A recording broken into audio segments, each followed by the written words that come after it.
The Friday night lights are shining down on Lawndale. From Cardinals Stadium in the city of Lawndale on the campus of Lawndale High School, the Cardinals are hosting the Musketeers of Moorpark High School. Good evening, everybody. It is City TV's presentation of high school football, CIF Championship Playoffs in Division 5, the second round. And the Musketeers have come down to take on the Cardinals, and they have a stout defense. They absolutely do. And Moorpark coming in, this is where it starts thinning out. You start seeing the best teams here in the Southern Section Division 5 of the CIF playoffs. It starts thinning out now, so this is Lawndale's toughest opponent, and this is how it's going to be for Lawndale. The more they win in the playoffs, the next opponent is going to be their toughest opponent. Here's Moorpark coming in with a 9-2 record, losing close games against Westlake by 3, and their other game that they lost was against Calabasas, but who doesn't lose to Calabasas, for crying out loud?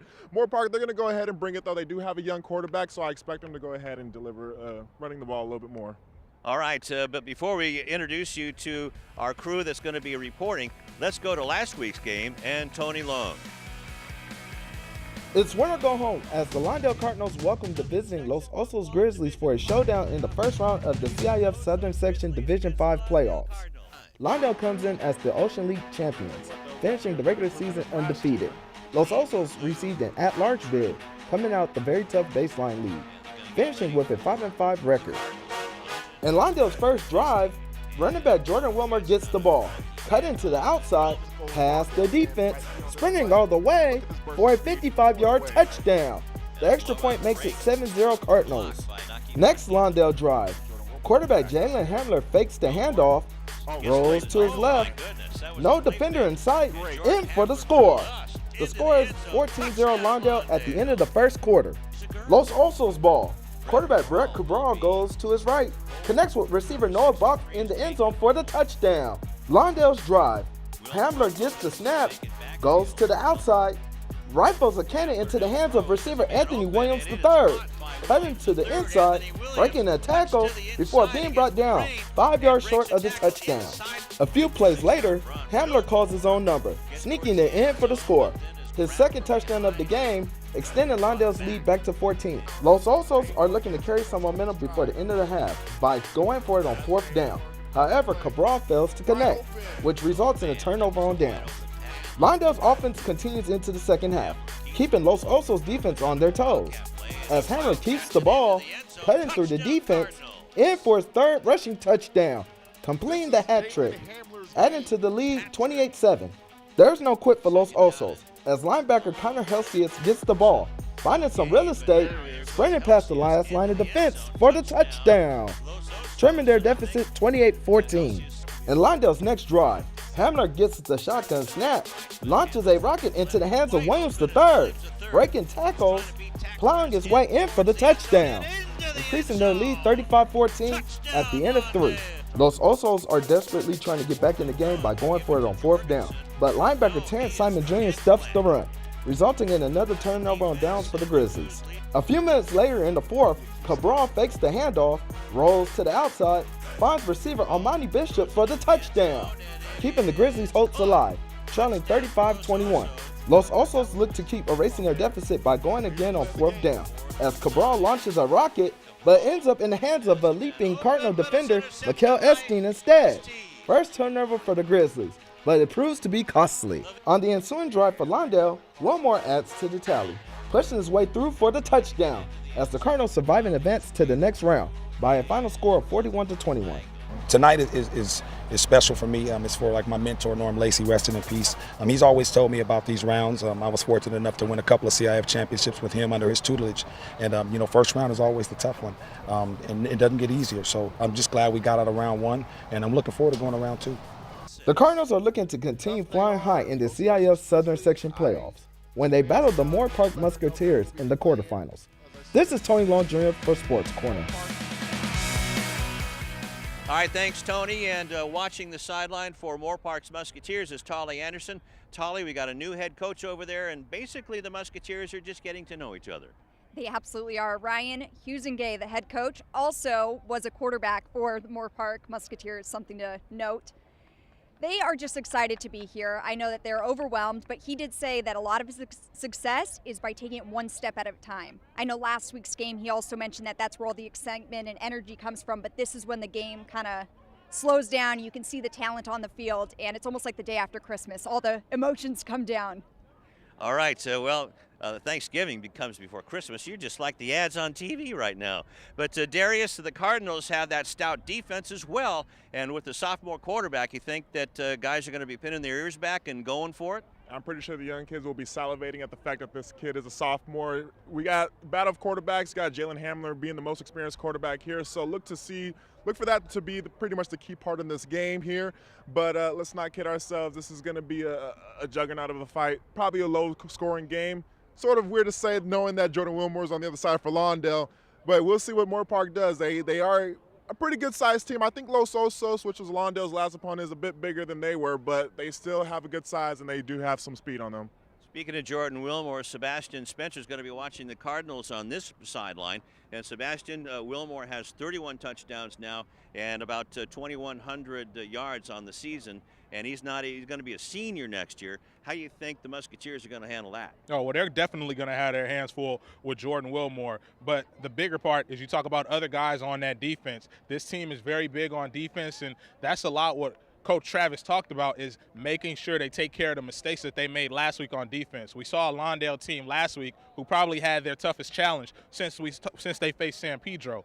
But one good thing about that is that they were able to learn from that in the first round, Coach Travis said. And even Darius talked about it. After the first round, some of those teams start to weed out, and in the second round, you really start to see who the tough teams are, and it's not going to be an easy test again tonight. It's going to be at Donnybrook, and a lot of self-control tonight. We've seen some bonehead penalties by some of the defense, and that's what they have to erase tonight. Yes, they definitely do, and it's bizarre to see it because Coach Travis Clark, we know that he emphasizes on staying disciplined, making sure that you don't jump off sides or do any false starts or committing any personal fouls, and that's what we saw quite a few times last week for Lawndale. Pretty much what Sebastian said about cleaning it up in practice. They did have a good week in practice, so we might be seeing a lot less penalties coming from the Lawndale side. All right, it's going to be at Donnybrook here at Cardinal Stadium. Inside the Nest, you stay tuned for CIF action coming up next on City TV.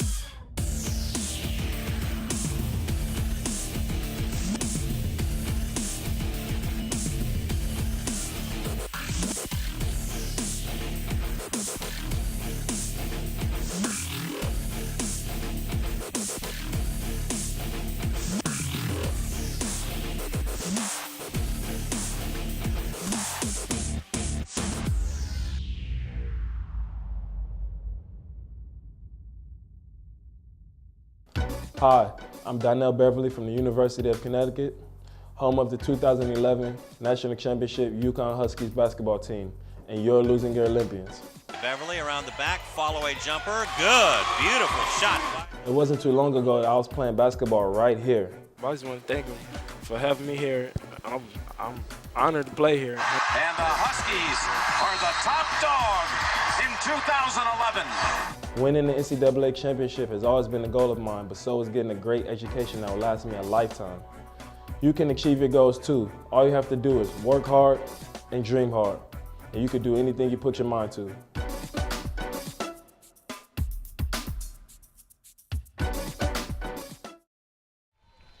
From Cardinal Stadium, the national anthem just sung, and there you see some of the Spirit Squad. Welcome back to the Nest, and boy, a lot of anticipation going on. The calm before the storm, and it is a little bit chilly up here, but we're going to take it.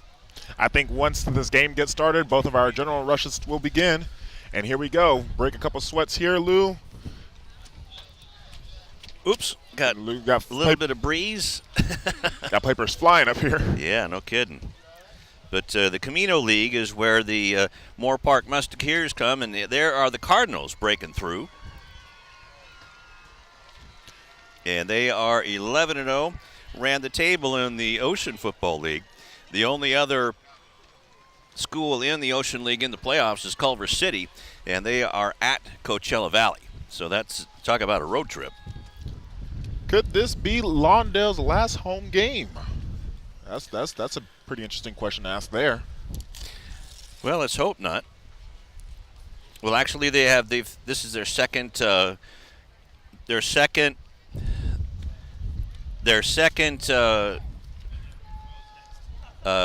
game. Sorry, there was some chatter going on in my head. And so this probably will be their last home game. But lots of media here tonight as well, and some former Cardinal dignitaries here. We had Carlton Calloway and his dad are here, Tony. So it is good to have some of those alumni here.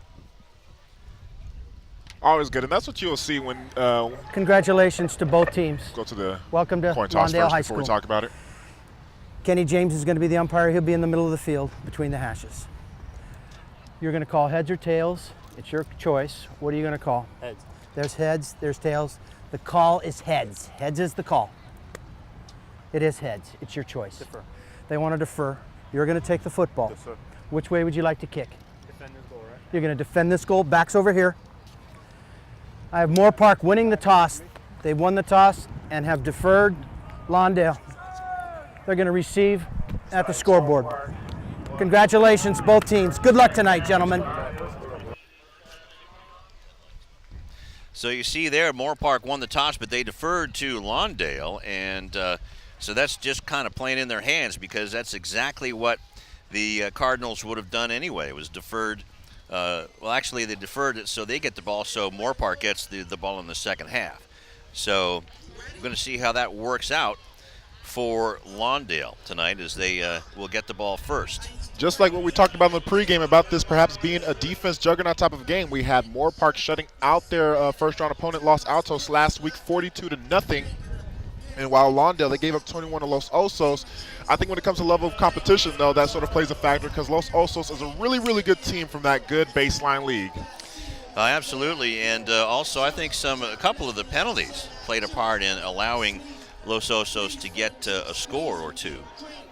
It definitely did, and that's also what we emphasized. We talked a lot in the pregame about what Lawndale did last weekend. You know, a lot of their drives continued on from personal fouls, hits on the quarterback, false starts, also as jumping off sides as well, excuse me. But we'll see here how much they clean it up on both sides of the ball, because we know on Moorpark that, yeah, it looked like a 42-0 perfect game last week. It was not perfect for them as well. They wanted to clean up their mistakes, and that's probably what you'll see in the first round of the playoffs, Lou. You probably get a lot of first-round jitters, and, you know, people, this is a lot of these kids' first game in the playoffs, so you probably get a lot of playoff jitters, and, you know, clean that up now, realizing, you know, it's just another week of football. That's right, and the Musketeers are led on defense by Blake Sturgill.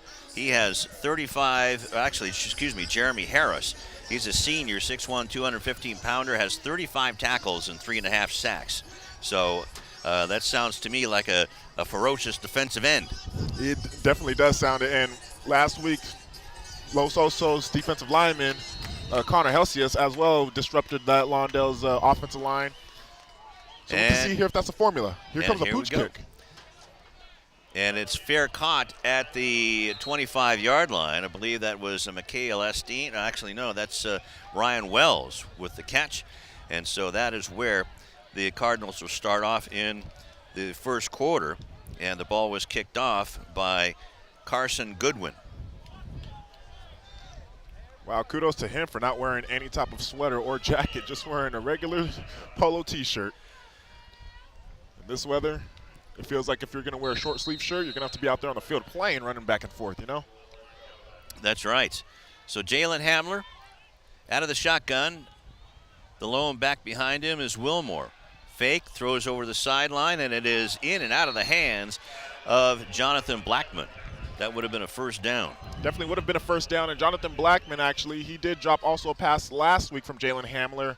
I kind of like to start here. You want to go ahead and get the running game going on as we see Jalen Hamler dropping back. A little wobbly throw, but it landed in Jonathan Blackman's hands. Could not able to bring it down. That could have been a first down for the Cardinals. But going back to how they're starting off this game, you want to get the passing game going on because you know you have a running game. But against this Moorpark team and this defense, you want to start off with having both offense, the passing and the running game going. Running game trying to get going is Wilmore is stopped by the front line, and Moorpark and their crowd that they brought down is very happy with the no gain. And that's sometimes the risk of passing on first down, because when you get an incompletion, then you run on second down. If it gets to get stopped immediately, bam, it's already 3rd and 10, as we see Jordan Wilmore taking a carry already, getting met at the line of scrimmage, and then a swarm of Musketeers meeting him. And that was a 3rd and long situation, and I don't know if I've ever seen a 3-and-out to start off the game from the Cardinals, Lou. Me neither. That was Ian Meyer with the tackle out of the eye. Give it to Wilmore. Wilmore trying to fight his way through and can't do it. And so that's a 3-and-out. You can see the parents, the alumni from the Musketeers, they traveled pretty well coming over here, encouraging their defense after starting off Lawndale's offense with the 3-and-out we see here. This is probably Coach Clark saying, you know what, it's time to go ahead and get Jordan Wilmore going. Let's not try to fool things up. We got the best running back here. Need to get him going. Axel Perez with a short punt, and it takes a Cardinal bounce and picked up by the Musketeers. And a big hit by Terrence Simon, as you might expect. I think we got to give props to the big boy. I think that was number 65, Sebastian Martinez, that got in there. Terrence Simon definitely did get in there. Oh, there it was. Yep, that was Sebastian Martinez on the tackle. Ooh, and that was Jackson Ferrato with the return. So 10:32 left in the first quarter. Inside Cardinal territory at the 46. Sophomore quarterback throws, and he had slipped. The receiver had slipped. That was Noah Cronquist. And Blake Sturgill, the sophomore quarterback. And this is another team that I was noticing watching some recordings of the Musketeers, that they play a lot on turf, and this is going to be a very slick field tonight. Just like what we saw Los Osos last week, struggling on this field, slipping on a couple plays. We saw right there where Noah, wide receiver number 14, slipping on the route. Could have been a first down. Draw play, and the defense toughens up on Christian Teixeira.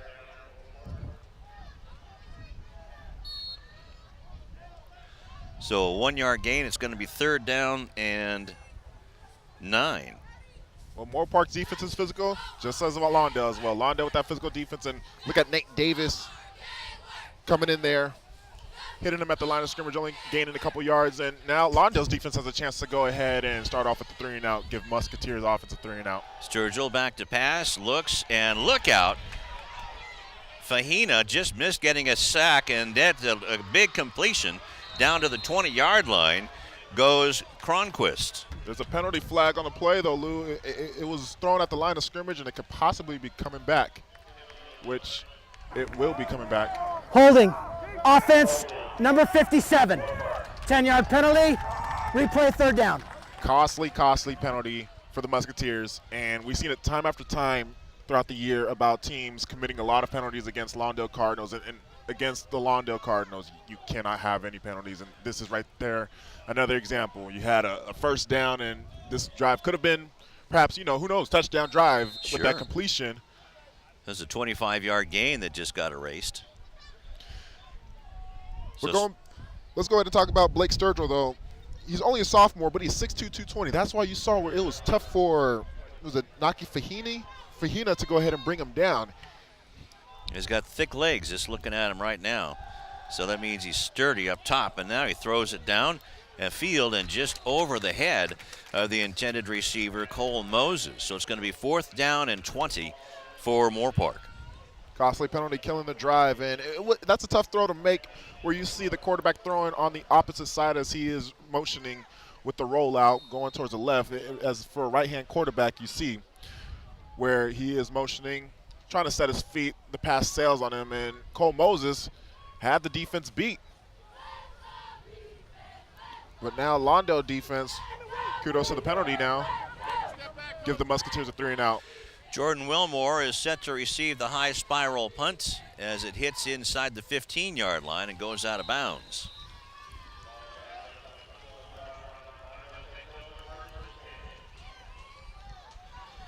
And punting the ball is Louis Vargas. So it'll be 1st and 10 for the Cardinals at their own 14-yard line. And it looks like Well, Wilmore came over to the sideline. Maybe he's just getting the play call from Hamler. He is. He will be back out there. Now we'll see how they approach this drive again. They started off last drive coming out with a passing play, but now backed up into their own territory. We'll see how they approach this one against this physical Moorpark defense. Out of the shotgun, ball is given to Wilmore, waiting for a hole to open. It did, but then it closed in a hurry. As getting there was Alec Powell. But this is a 3-yard gain, and so it'll be 2nd down and 7. Jordan Wilmore taking a handoff. Tries to find a seam there, but Alec Powell just meets him up right there, and bam. Yeah. It's pretty impressive play there. It's pretty sneaky, you know, just laying in the weeds and then blindsiding him. Not too often we see someone go head-to-head with Jordan Wilmore and actually winning the battle. 5 receivers in the pattern, and somebody started off too quick on the offensive line for Lawndale. It's going to be False start, offense. Number 1, 5-yard penalty, replay 2nd down.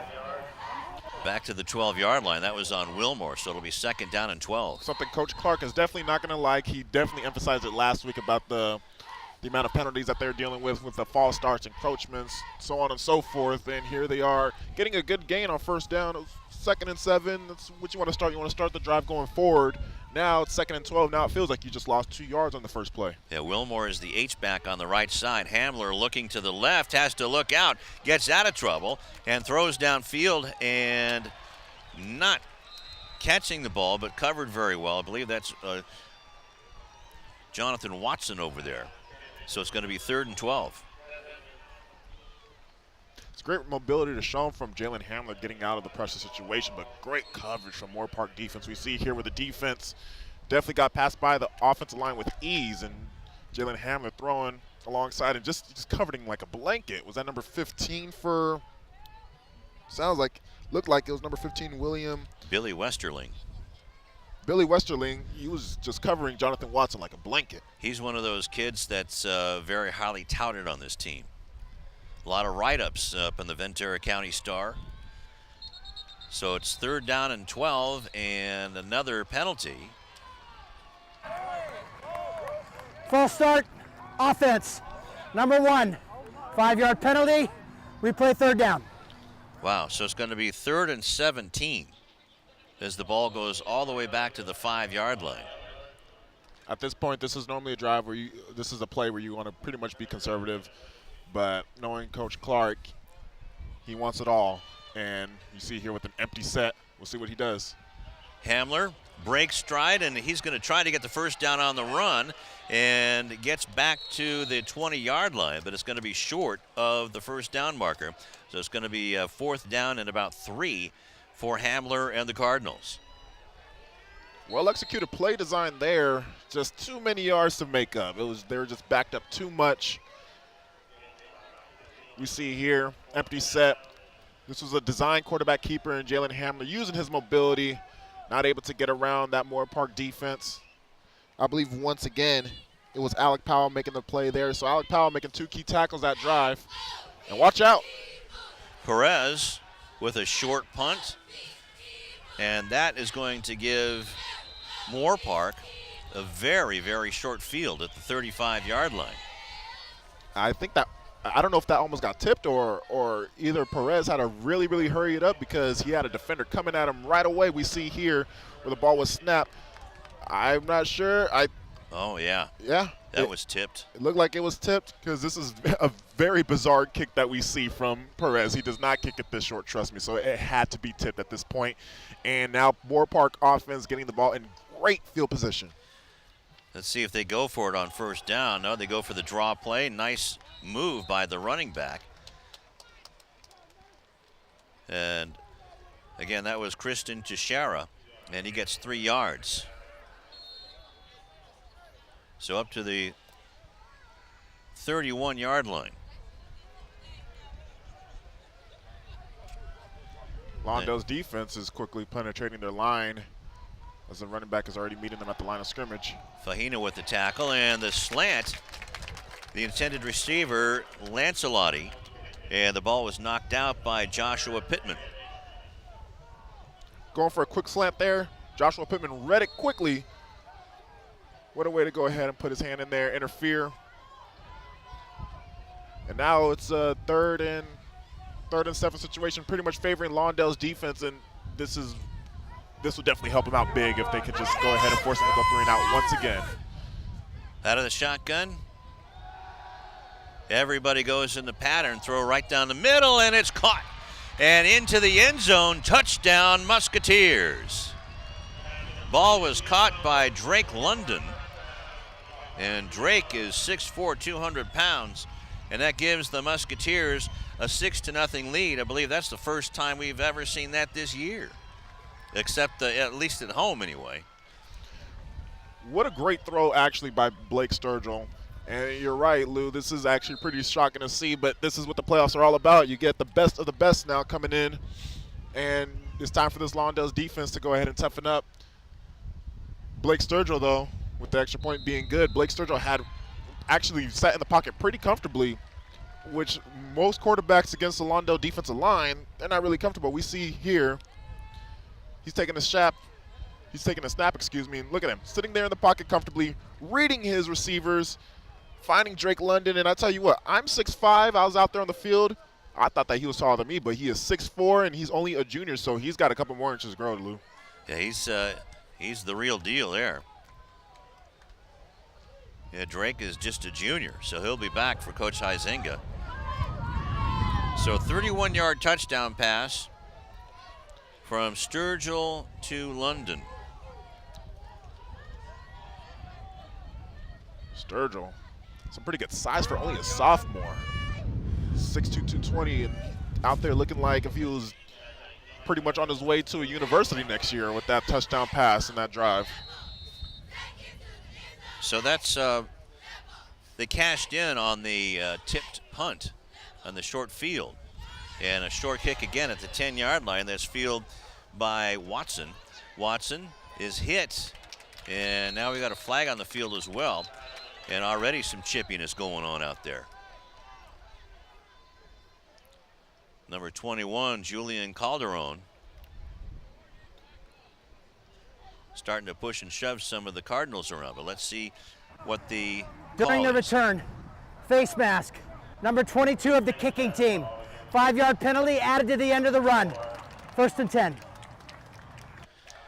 So a little payback or a little thank you gift for the field position, and now some better field position for the Cardinals.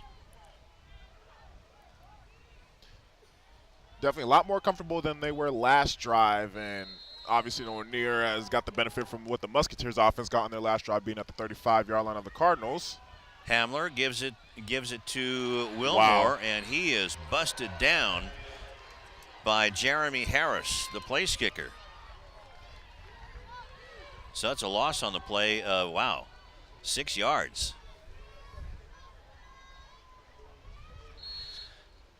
So Moorpark said they wanted to get a quick start, and they sure have. That's the thing about, when you defer for the second half, you're very confident in your defense making that stop on offense and wanting to be the first one to strike on the scoreboard. You see them up 7-0, let alone they get the balls to start off the second half, and right now it's favoring the Musketeers heavily. Out of the eye, Wilmore cuts back in and gets a few yards, almost back to the line of scrimmage. So the yards he lost, he got 5 of the 6 back. Line of scrimmage, exactly what you just said, Lou. It's the thing about it against Lawndale, in order for you to beat them, you have to win at the line of scrimmage. Now, Moorpark, they might not be nowhere near as big as Los Osos was last week, but they are definitely a lot more faster and a lot more disciplined this week. And you can see where it's given the Cardinals a fit right now on offense. Wilmore again trying to go through, a flag on the play, and Wilmore is not finding any room at all, as it looks like the first guy to hit him was Gabe Bautista.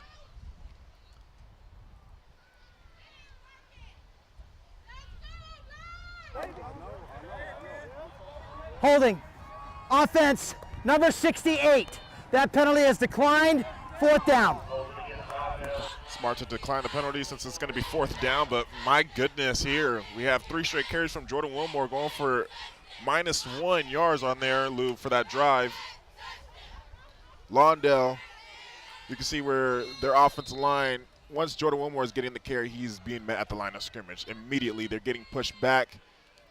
Moorpark coming out, swinging out. And this was almost blocked too. They're really coming in there. The punt, it takes a Cardinal bounce, and it's down there. So it'll be 1st and 10 for Moorpark, and right now they are really flying out there. They're winning in all aspects of the game. Defense, offense, and special teams. I emphasize special teams especially because you got them almost blocking the punt once again, and that's not giving Axel Perez, which he has a boot on him, not giving him enough time to go ahead and place the ball perfectly, kick it, and put in the Lawndale defense in good position. Now here we have the Musketeers offense coming out with, once again, another great field position just outside of the 40-yard line. Of their own 40-yard line. That's right, and Axel does have that big boot, like you said, and he takes a little more time than most. A beautiful spiral thrown by Sturgill, and interference. Boy, I sure didn't see any interference if they're going to call it on Joshua Pittman. I will heavily disagree with this one. It looks like they're both putting hands on each other. Pass interference, defense. Oh, man. Number 2, 15-yard penalty, 1st down. So their problems that they had last week is definitely causing them this week. But I sort of disagree with this one here. From the looks of it from here, it looks like they both had their hands on each other. Both being physical. I felt like that was just nothing but a physical play there. But sometimes too much hands. It depends on the official, though. When officials see sometimes too much hands, they will automatically think pass interference. That's just how it is sometimes. And here we have a penalty giving them the ball on the Cardinals side of the field. From the 47-yard line of Lawndale, it's 1st and 10, and the ball is given off to Teixeira, and he fights his way to maybe the 45-yard line, and tackled there by Josiah Johnson, just before the 45-yard line, a 2-yard gain. Getting the carry there. Good play by Josiah Johnson, holding on to him. Not getting much there. The play that they pretty much need. Back to pass, and good protection, and it's caught on the far sideline. As the receiver jumped over, there's another flag on the play. But that's London again. Going to get him on the track team, huh? Look at him doing a hurdle over there. And looks like there's going to be a penalty that might be called back on them. So right now the Cardinals are being schooled by the Musketeers.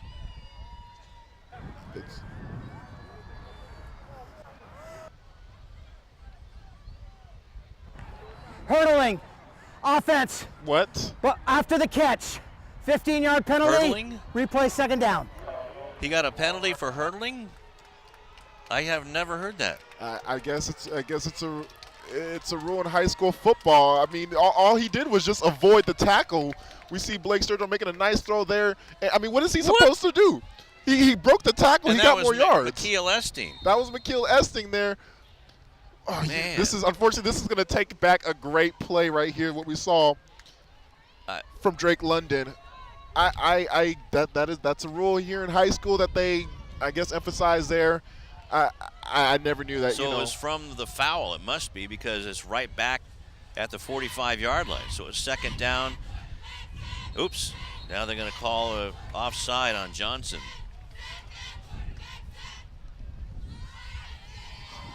Encroachment, defense, number 25. So it's going to go to the 40-yard line. Replay 2nd down.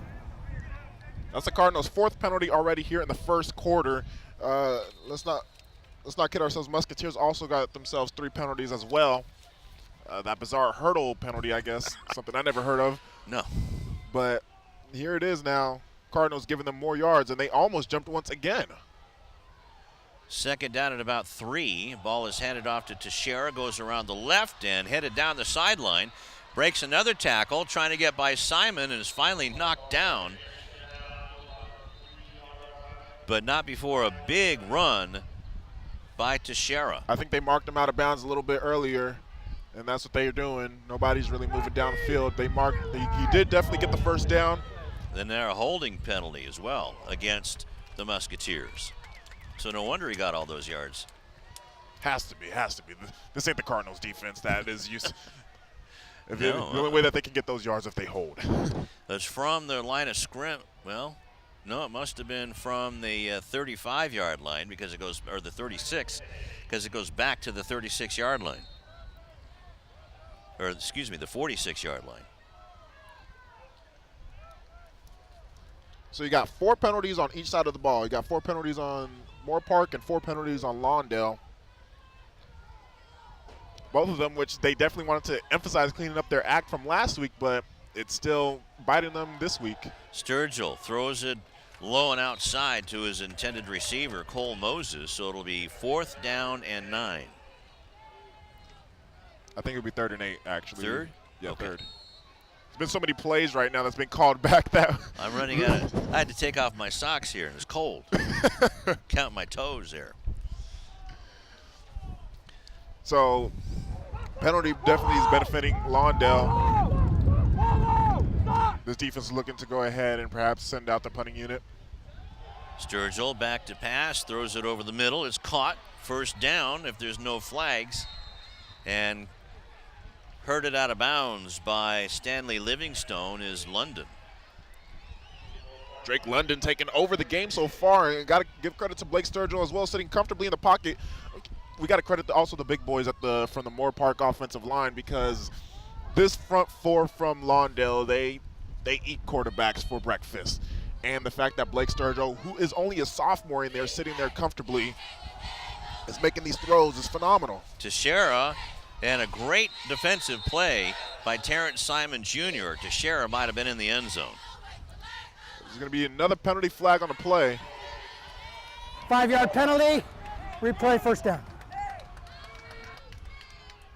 So penalties is the star of the show so far in this game. Outside of Drake London, the penalties have been making a bigger impact in this game. So Sturgill has 2 completions in 7 attempts. And the ball goes back to the 39-yard line. So it's going to be 1st down and a whole bunch. It's probably about 21 yards.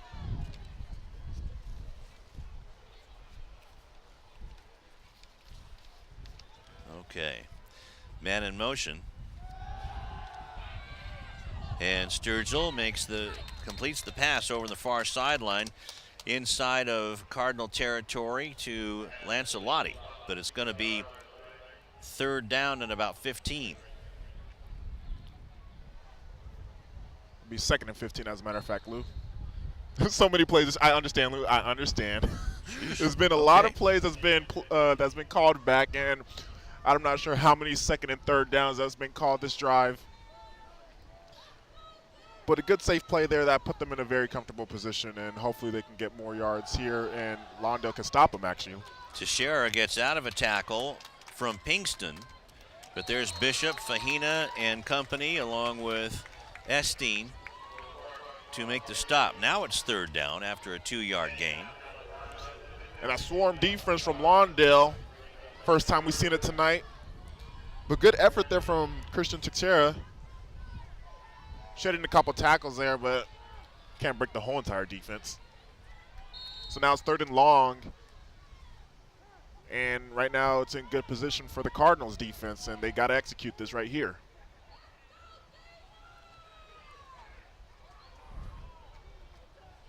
So Sturgill has Teixeira with him, and a low snap picked up by Sturgill. But look out, here comes Fahina, and a throw is picked up. Picked up by Terrence Simon Jr. The ball is loose. He's at the 30, the 20. Here we go. Look out from behind. Touchdown, Cardinals. No. Did they? Or did he? Nope. It's a fumble. Oh, wait, they're giving it a touchdown. Are they going to give him the touchdown or what? It was knocked out by the defender. Let's see. I think I'm not sure if they're going to discuss it.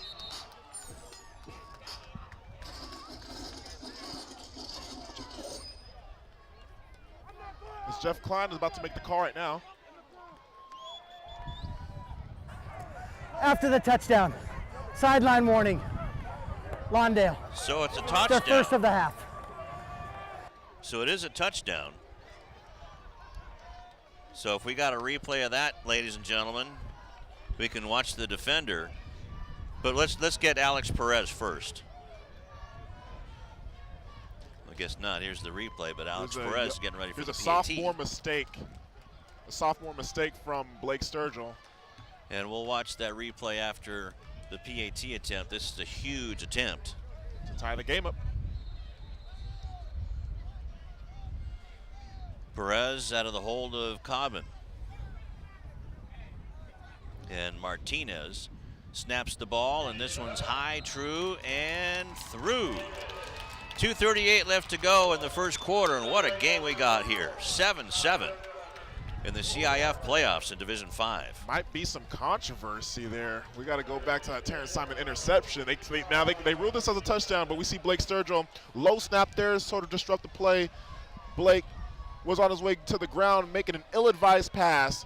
Terrence Simon, boy, he is everywhere, is he? And look at the bull running downfield, and here is where it gets interesting.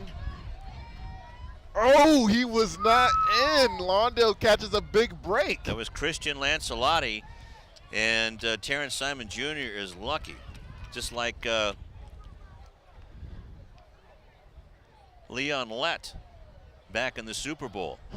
Definitely, and wow, I mean, this was a great interception, but what an effort by Sir Lancelotti, I like to call him right now. As we see here, he was hawking him down, and I don't think he was. Simon just lets up right there, takes the foot off the gas. That ball was out. Yep. Lawndale catches a big break there. It should have been a fumble called back, but luckily it's a touchdown, and now it's a tie ball game. What a turn of events there, because that would have been a fumble, giving the ball back to the Musketeers. So Lawndale, their offense will not even have seen the field if it was called a fumble. Okay, let's shh. I just like to see a great effort right there from. Oh, it was. It was a great effort from Christian Lancelotti. It was, definitely. Steve, come on, guys in the truck there, and Jose Bravo. Steve Blarkey, the guy that had the big helmet.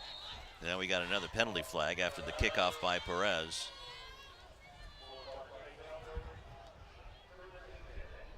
Well, I guess we can look it up.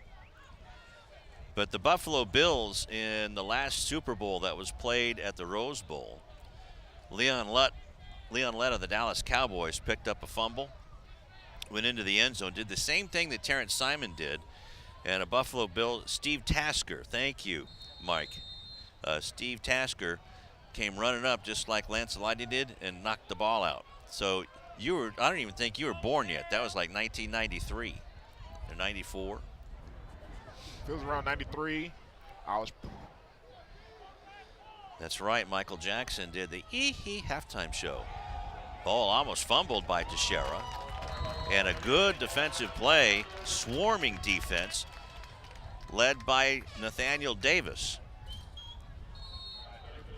No gain. Now, only we know the actual truth about that touchdown, but Lawndale's defense don't, and they're sticking with that. They think that they got the defensive touchdown, so they're using that as motivation now. Great play to start off this drive, leaving it at a 2nd and 10.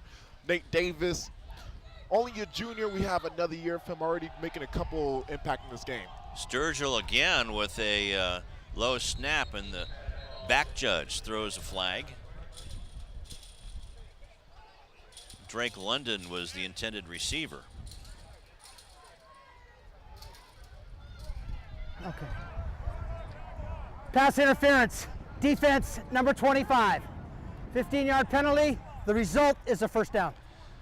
So another 15-yard penalty, and didn't see that one either, but maybe that's why London wasn't open. It's not even the end of the first quarter, and we've seen 7 penalties already from the Cardinals. So that goes up to the 50-yard line. We've already seen 7 penalties already from the Cardinals here in the first quarter. 12 penalties total, counting Musketeers' 5 penalties that they have. A lot of flags being thrown. A lot of laundry out there on the field. Sturgill, I should say, keeps the ball on the fake handoff, and he loses yardage. And again, Davis is on the spot. So that's a loss of a yard, so it's going to be 3rd down and 11. Good job on not falling for the fake, unlike our cameraman who fell for the fake right there, as we saw. Very smart play to make right there from Nate Davis and Blake Sturgill, being met with by Nate Davis and Terrence Simon, something that I don't wish my worst enemy. And another low snap. Sturgill is sacked. Bishop, Paolo Bailey, excuse me, back to the 35-yard line. There's the senior, Paolo Bailey, making an impact right now. Haven't called his name in a minute. He's making sure now I called his name, Paolo Bailey. Great job sending him on the blitz. Blake Sturgill will definitely feel that hit on the morning. And now they're left with a 3rd and long situation. And here is where the Cardinals defense, which gave them a defensive touchdown already, could definitely give the ball back, in which we haven't seen the Cardinals offense in a long time. Yeah, that'll give him some rest. Let's hope it doesn't make him cold. A strong throw down the middle, and it's caught inside of Lawndale territory, but it's not going to be good enough for a 1st down. Good defensive play by Esteen, as it's going to be 4th down and 7. So 8 yards on the gain. Luckily, it being 3rd and 15, they are able to go ahead and give him some cushion. But Mikhail Esteen, great coverage cornerback, 7 interceptions on the season for only a sophomore, was able to secure the tackle, forcing him to punt. Nobody back for the Cardinals as it takes a nice bounce, and it's still in. That's a coffin corner there. That's about the 1-yard line. They avoided the touchback. Good special teams play from the Musketeers. Noah Cronquist chasing that ball down. Let's see. Did he touch him while he was in the end zone? Ooh, man. You know what? I don't know. The official was right there, so he had pretty much the best seat in the house to see that. And I think that was probably a smart call. And here we have the Cardinals put in a very tough situation. Their offense have not really been gifted with some good field position. They've been backed up in their own territory throughout this game. So this is going to be a 99-yard field. Well, actually, no, it's a 12. It's at the 2-yard line, and now we have another flag flying up in the air. Somebody moved. So this one's coming back from Wilmore. So it's a 98-yard field for the Cardinals. If this is on the Cardinals, this will be their 8th penalty in the 1st quarter. Wow. You think that's jitters being in this game? Illegal formation, offense. 6 men on the line of scrimmage. Half the distance to the goal, replay 1st down. Okay, so now it's a 99-yard field. I am surprised at this point we have not seen Coach Clark lose his mind, because this is his biggest pet peeve, is penalties. So I am just surprised at this point that we just have not seen an eruption on the sideline. I wouldn't want to be in that locker room at halftime, that's for sure. As the clock winds down on the 1st quarter, there you see Jordan Wilmore, who only has 4 yards and 3 carries. And the quarter ending right now at this time it really benefits the Cardinals defense right now, because they've been out there on the field for a majority of that 1st quarter. So they can go ahead and catch up on some rest, as the Cardinals offense will be in a very tough situation right now, being at 1st and long and backed up in their own territory and at their own goal line. They definitely need to clean up their act, though. That's the most important part, Lou. They definitely need to clean up.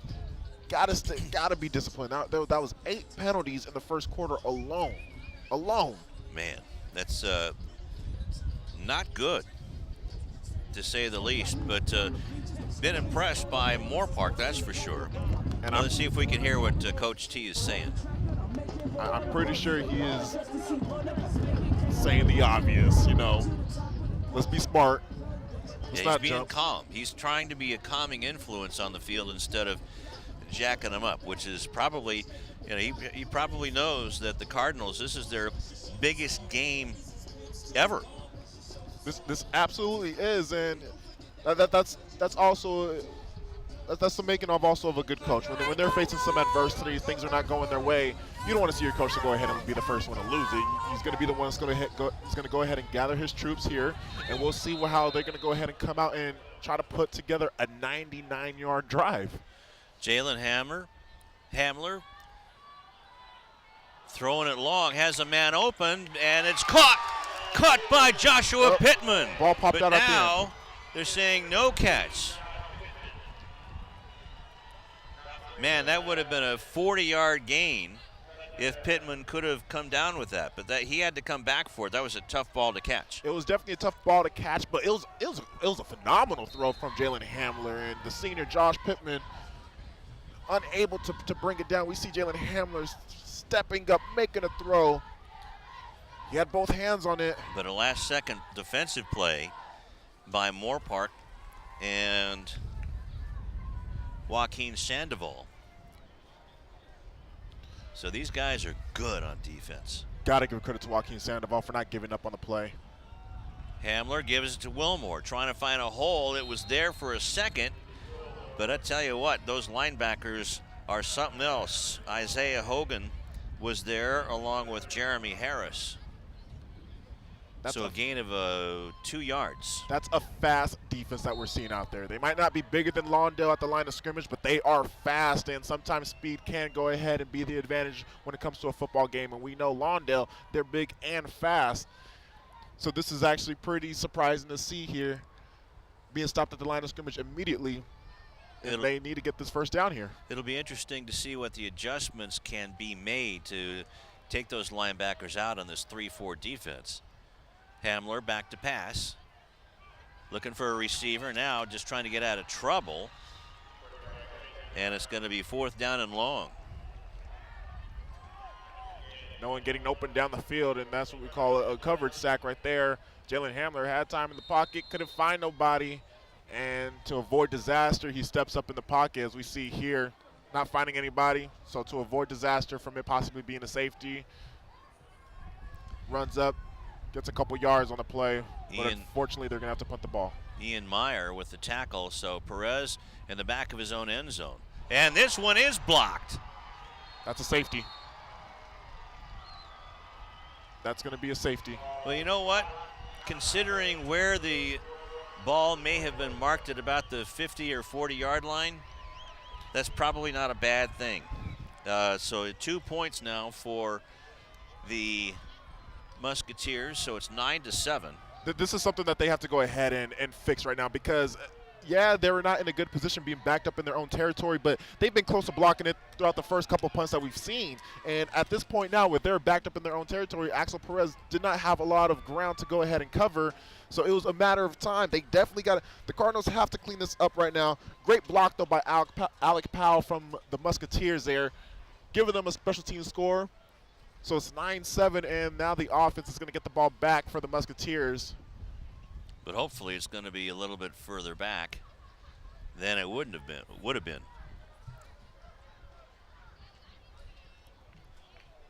This is quite unusual to see Lawndale to lose on special teams, to be exact, because special teams, that's their thing. That's special teams. That Axel Perez, his kick alone flips the field. They're the ones that pin offenses to their own end zone, not them. And so the fact that they're in this position now where they gave up points on special teams, it's just baffling, and it's going to have to be cleaned up by halftime. So the offense has just been hit square in the face by this Musketeer defense. And Perez hangs it high, goes to the 30-yard line. And a good defensive tackle there by Blackman. So it'll be 1st and 10 from the 40-yard line of Moorpark. All things considered, I'll take that trade. 2 points for 20 yards. Exactly. In field position. You're looking at it where now Lawndale's defense, they could breathe. They could breathe, and you shut them down here. They're still winning at the line of scrimmage, I see on the defensive side. They're still stopping them. It's just a matter of not letting Blake Sturgill get comfortable in the pocket. Another bad snap. Sturgill throws it. It's complete to Teixeira, who makes lemonade out of lemons. Blake Sturgill definitely felt the hit brought from Nate Davis on the play. It was a low snap there. We saw once again a low snap, and Nate Davis delivered a very good hit there, and a nice swarm defense from the Cardinals, putting them in a about 2nd and 7 situation. And that's what the defense needs to do. They need to continue to win at the line of scrimmage. Through a 3-yard completion for Sturgill to Teixeira, gets the handoff, now trying to go around the end and can't do it as the Cardinal defense swarming to the ball. Win at the line of scrimmage, and that's exactly what they're doing so far this drive, putting them in a 3rd and 7 situation here. Teixeira, not much to go as he was met at the line of scrimmage. I believe that was Paulo Bailey along with the rest of the Cardinals defense in there. And now you got the Cardinals defense. They made a Teixeira pancake out of that play there. 3rd and 7, Sturgill rolling, and a good defensive play on that pass by Albert Cobbin. Well, that would have been a long completion for the Musketeers. And that was Drake London again. Good coverage from Albert Cobbin, the senior. Avoided disaster here as we see on the rollout to the left side. Blake, that was actually a really, really good pass, but just a great coverage by Albert Cobbin. Nice Sturgill. throw. What a nice throw. There's the kick. Wilmore has it. Oh, he drops the ball, and it's picked up by the Musketeers. At the 20-yard line of Lawndale, and the special teams has just fallen completely apart. Is that the first turnover of the year for Wilmore? If he has not put the ball on the ground out of all the carries that he's had on running the ball, then that has to be. And this is Jordan Wilmore here. I think that this is something where this is him losing his patience, not getting anything really going on the ground in the running game on offense. So he wants to make something happen on special teams. Went right through him. Not a smart play whatsoever. And Noah Cronquist might have distracted him. So they're at the 20-yard line, and a timeout on the field. Timeout called by Lawndale. They say special teams don't matter. They do. Special teams matter a lot, and so far in this game, special teams have been the story of this game. Right. You got the Musketeers' only touchdown of the game came from the offensive side, where they started on the 35-yard line due to a punt that was tipped. Right. It was a tip block from Axel Perez, and of course, the safety getting blocked. Let's go down to Tolley. Yeah. Okay, well, before that, let's just tell. I don't like the look of the eyes in the Cardinal players right now.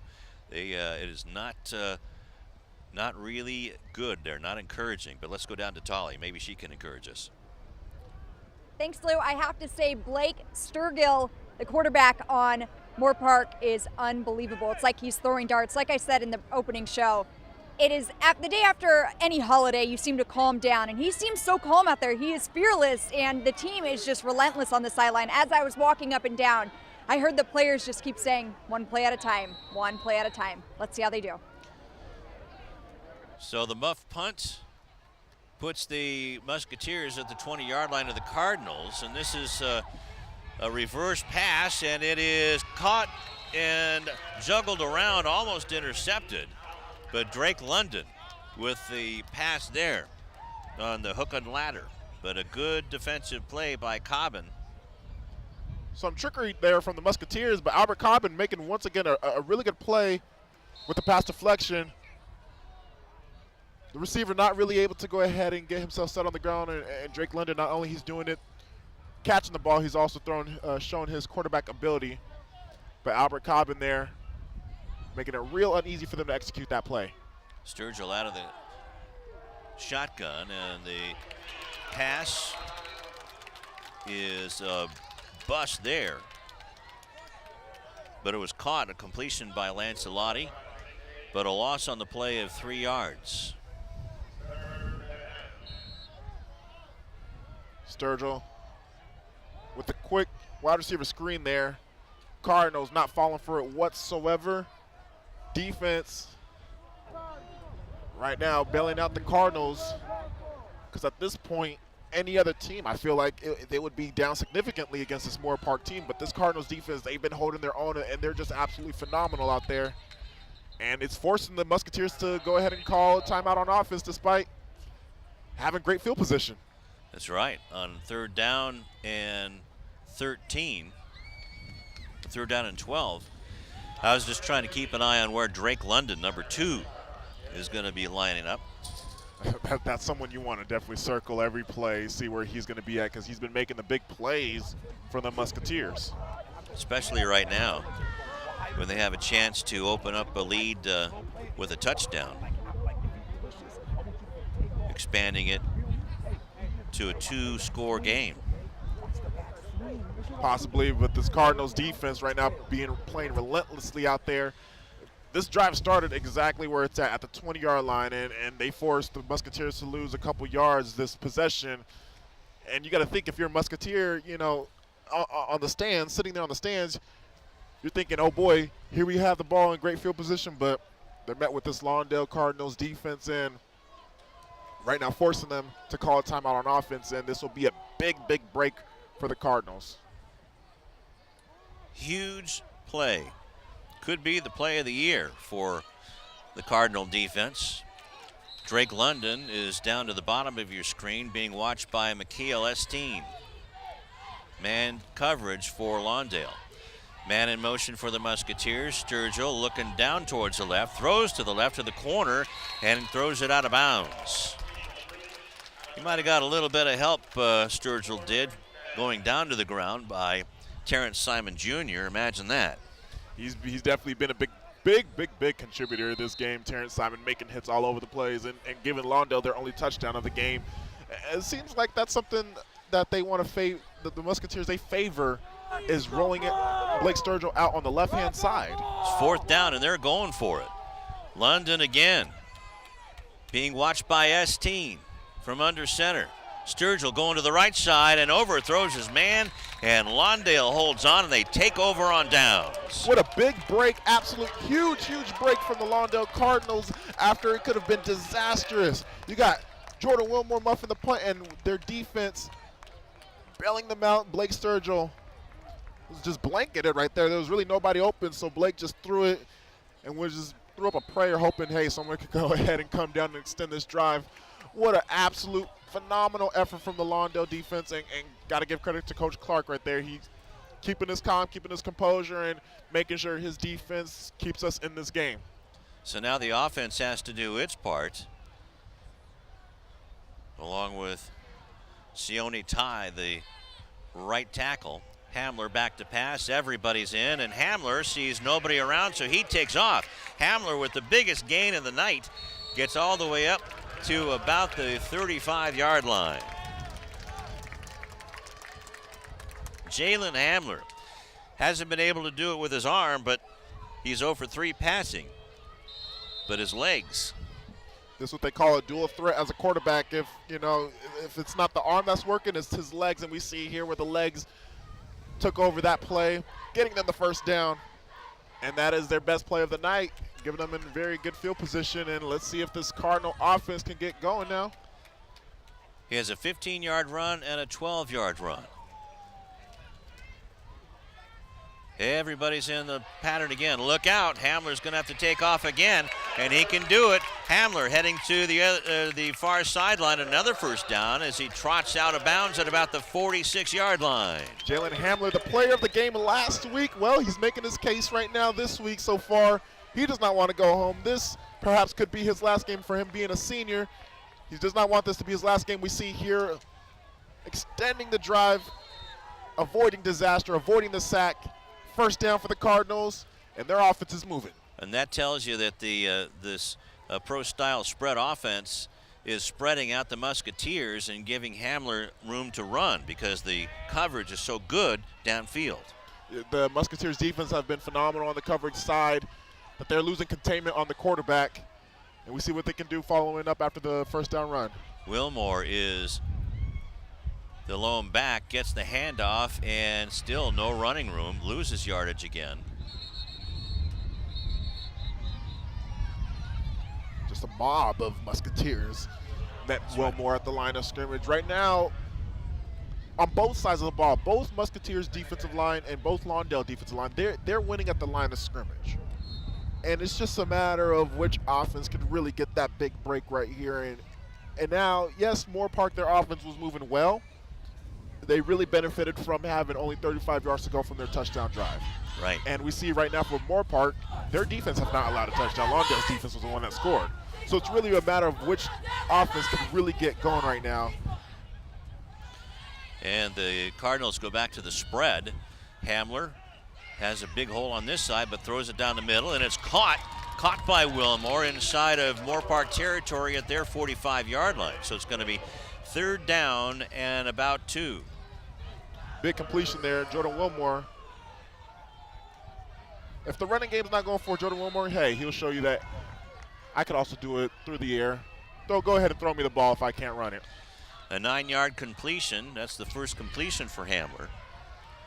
So it's going to be 3rd down and 1. That's a scary thing, too. If we see here right now, Hamler completing his first ball of the day, and that could be the first of many completions perhaps. If we can get him going through the air as well, as long as the ground, he's a dangerous player. Hamler trying to get it himself, trying to sneak around the right corner, and does. 1st down, Lawndale. Just what I said. He could be a dangerous player if he gets the ball going through the air and through the ground. Well, he stuck with the ground this play after completing a nice pass to Jordan Wilmore. He's a quarterback, but he don't mind taking hits there, especially for his team. Such a great leader Jalen Hamler is, giving them the 1st down. And now Moorpark, they're in their own territory for the first time.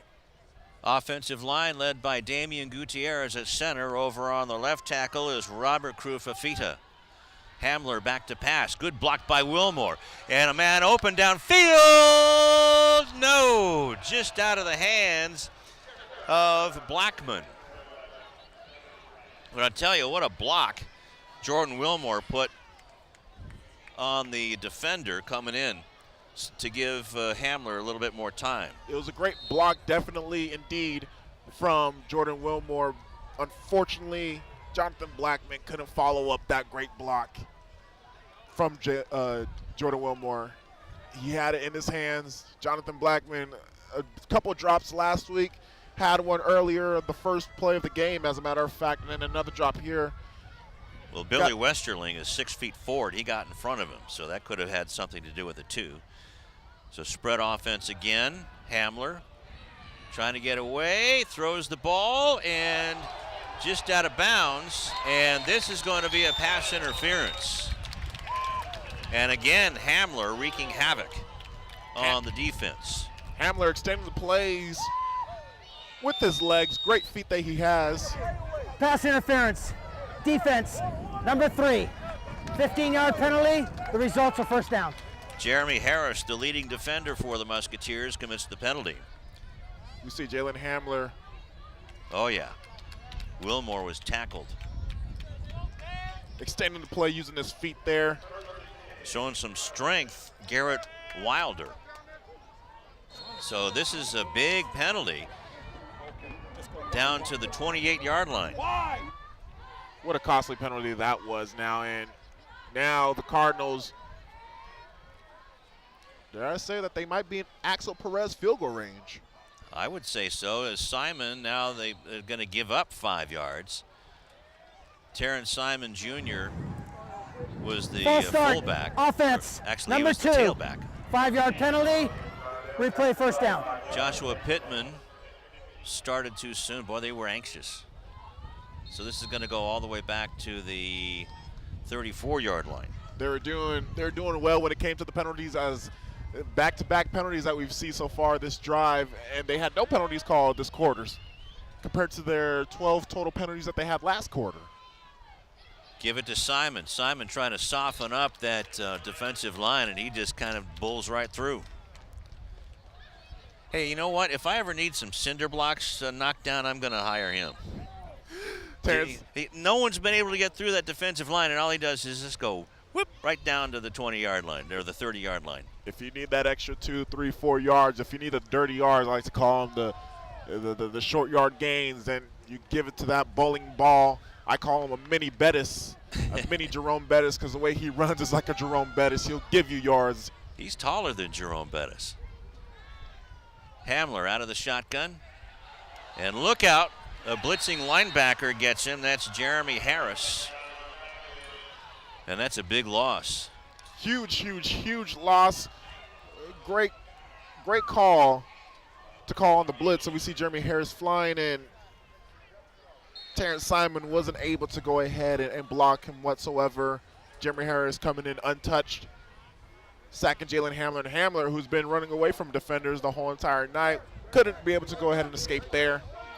And now, costly sack that might cost the Cardinals this drive, depending on this third down call. It's 3rd down and 20.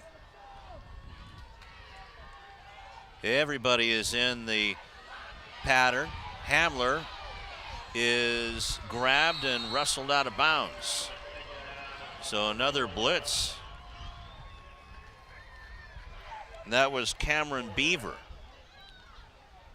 That's the first time we've called his name. He's the 3rd big defender on this Musketeer team, but it's been everybody.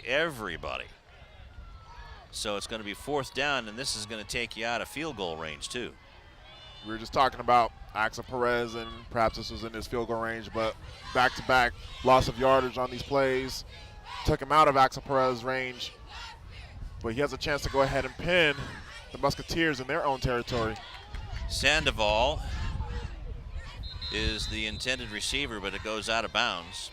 So Perez doesn't get a chance to practice the punts or the field goals in the games usually. But it's going to be 1st and 10 from the 20-yard line, and just taking a look. Now they've had it from the 20-yard line before. So this is only the 2nd time this half that they've had it an 80-yard field. So the drive stalled for the Cardinals, and they give the ball back to Sturgill and the Musketeers. Quick count, give it to Teixeira, trying to run around the end. Gets a little bit of yardage. Lawndale's defense definitely got plenty of rest that last drive. So they're going to be coming out there with their energy, with the tank on full. And we see Terrence Simon making the first contact. Good stop there. 2nd and 7 for the Musketeers now.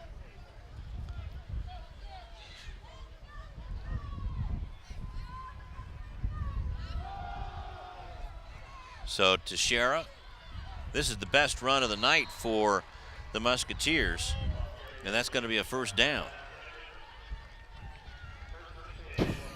Who would have thought the difference in this game is from a safety blocked punt? It's a blocked punt for a safety. That's right. So that's right now is a deciding factor. So good blocking up front. Bailey trying to get the tackle. Tackle finally made by Tuli Tuipulotu. Teixeira again, but he's hit hard by Naki Fahina. Haven't called his name in a while. There's Naki Fahina. He was playing on both sides of the ball last week. This time, I think they wanted to go ahead and make sure he stays on the defensive side to not waste his gas too much playing against this Moorpark team and Naki Fahina. And I think there's a penalty on the play following that, and that might be a holding penalty for the Musketeers. And that is their 7th penalty of the game. So it's going to be 1st down and 20 from the 22-yard line. Now the clock is running, so I will be curious to see if Lawndale wants to use any of their timeouts to give their offense any more chances before halftime.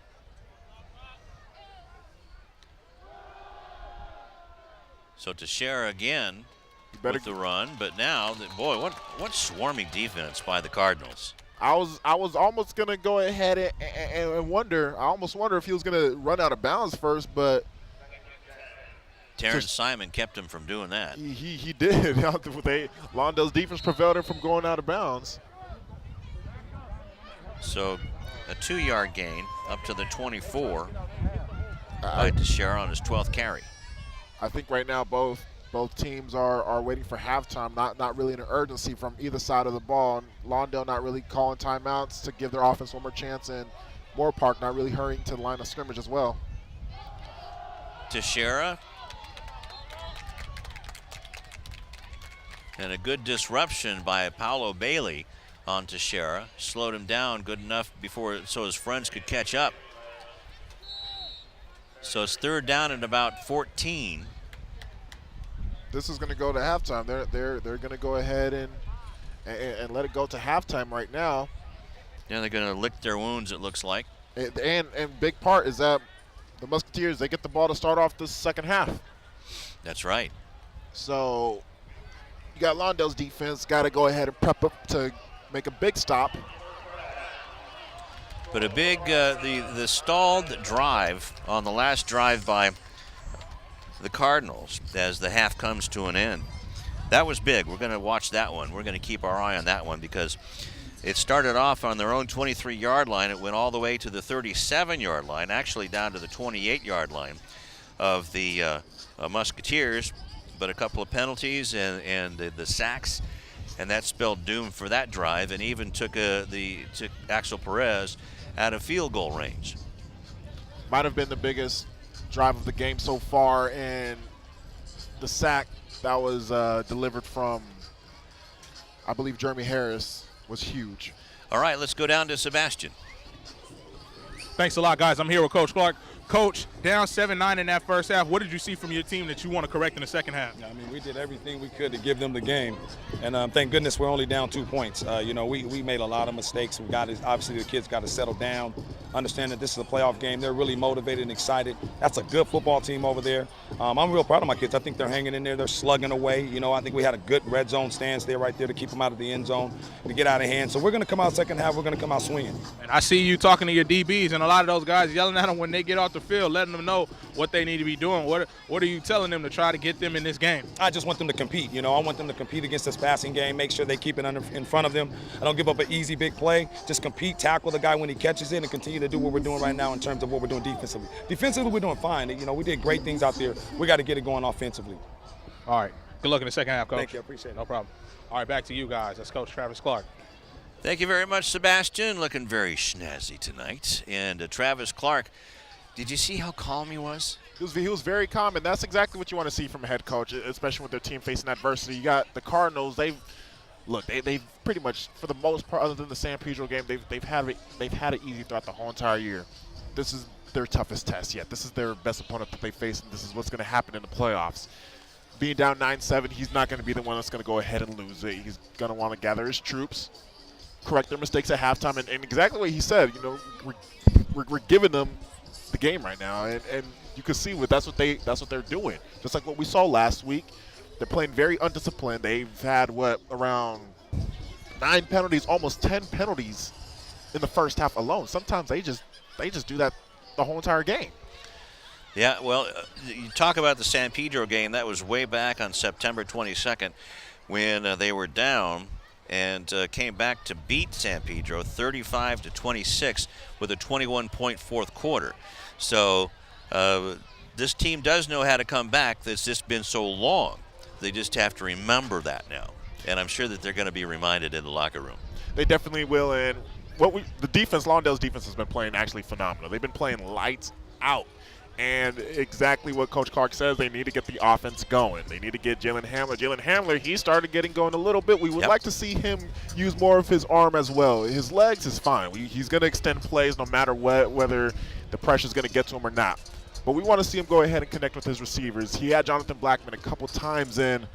Jonathan Blackman not able to hold on to the ball, and most importantly, they need to get Jordan Wilmore going. That's tough to get when you got your receivers are under 6 feet tall, and you have defenders that are 6'2" and 6'4". It's like an eclipse, I'll say. You see the ball, then you see a big old helmet right now, and with hands covering you, and that's just how it is at this point when you have receivers that small, facing DBs that tall. All right, we're going to be back with the third quarter action. This is the CIF Southern Section Football Championships brought to you by Ford.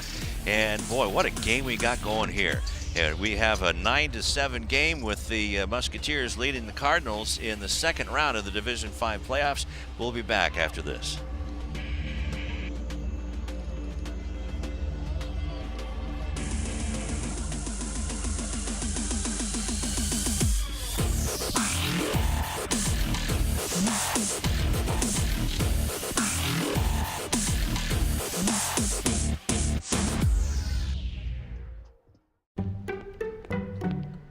There.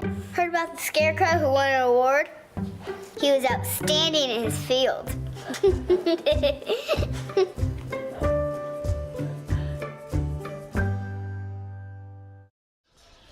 Back here at Cardinals Stadium, along with Darius Jackson, I'm Lou Stowers, and Tom Strickfaden and the crew, and Sebastian Spencer and Tolly Anderson are on the field. Let's go down to Sebastian. Hey, thanks a lot, guys. I was on the sidelines for the most of that first half, and Coach Travis Clark was just trying to tell his team, hey, you guys got to go up and make number 2, Drake London. You guys got to go and make him play some defense out there, and you got to turn it over on the ball. But he is the one that's really been getting under this team's skin. He told his sophomore cornerback, Michael Esteen, he needs to see better plays from him, and he just wants to see the DBs do a better job on these wide receivers. Back to you guys. All right, thank you very much. The Cardinals are about ready to kick things off in the second half. Really good point there from Sebastian. Drake London pretty much made the biggest plays for the Musketeers that first half, including their only offensive touchdown there. And yeah, the Michael Esteen, sophomore corner, with 7 interceptions on the year, that's going to be a matchup that's going to be really, really intriguing to see for this second half. But to go ahead and update you on some what's going on around the playoffs, we got the game for whoever wins this game plays either Chaparral or Paramount. Well, they're at halftime in a defensive juggernaut as well. We got Chaparral up 7-6 at halftime. Oh, no kidding. Okay. So is that Terrence Simon Jr. getting worked on the training table? Getting stretched out?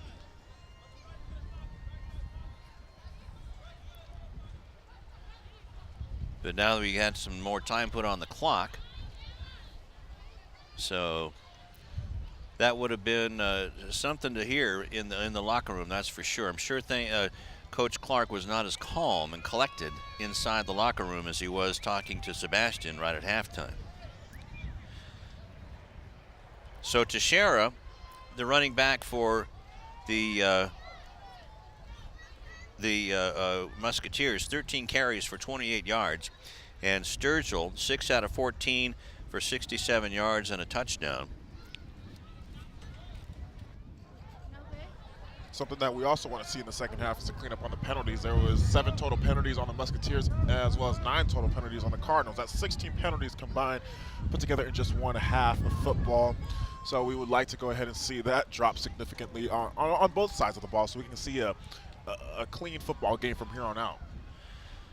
Jordan Wilmore in the first half, 5 carries for 5 yards.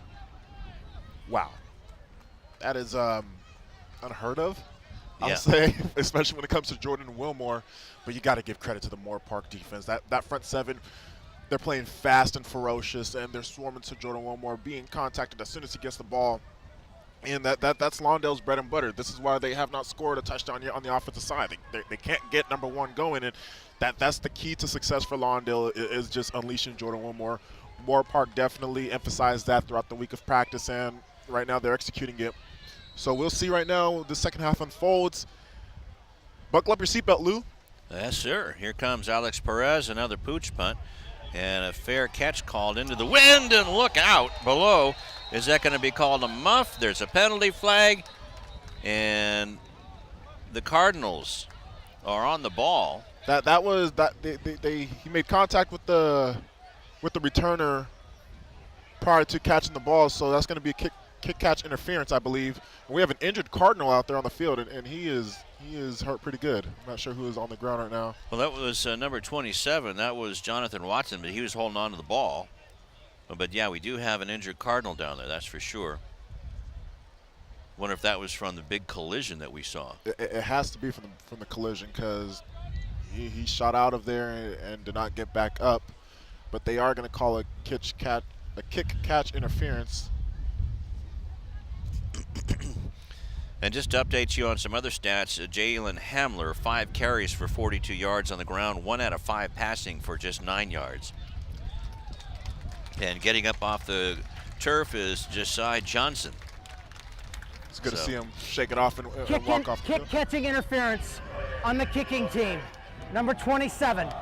15 yards added from the fair catch spot, 1st and 10. Okay, so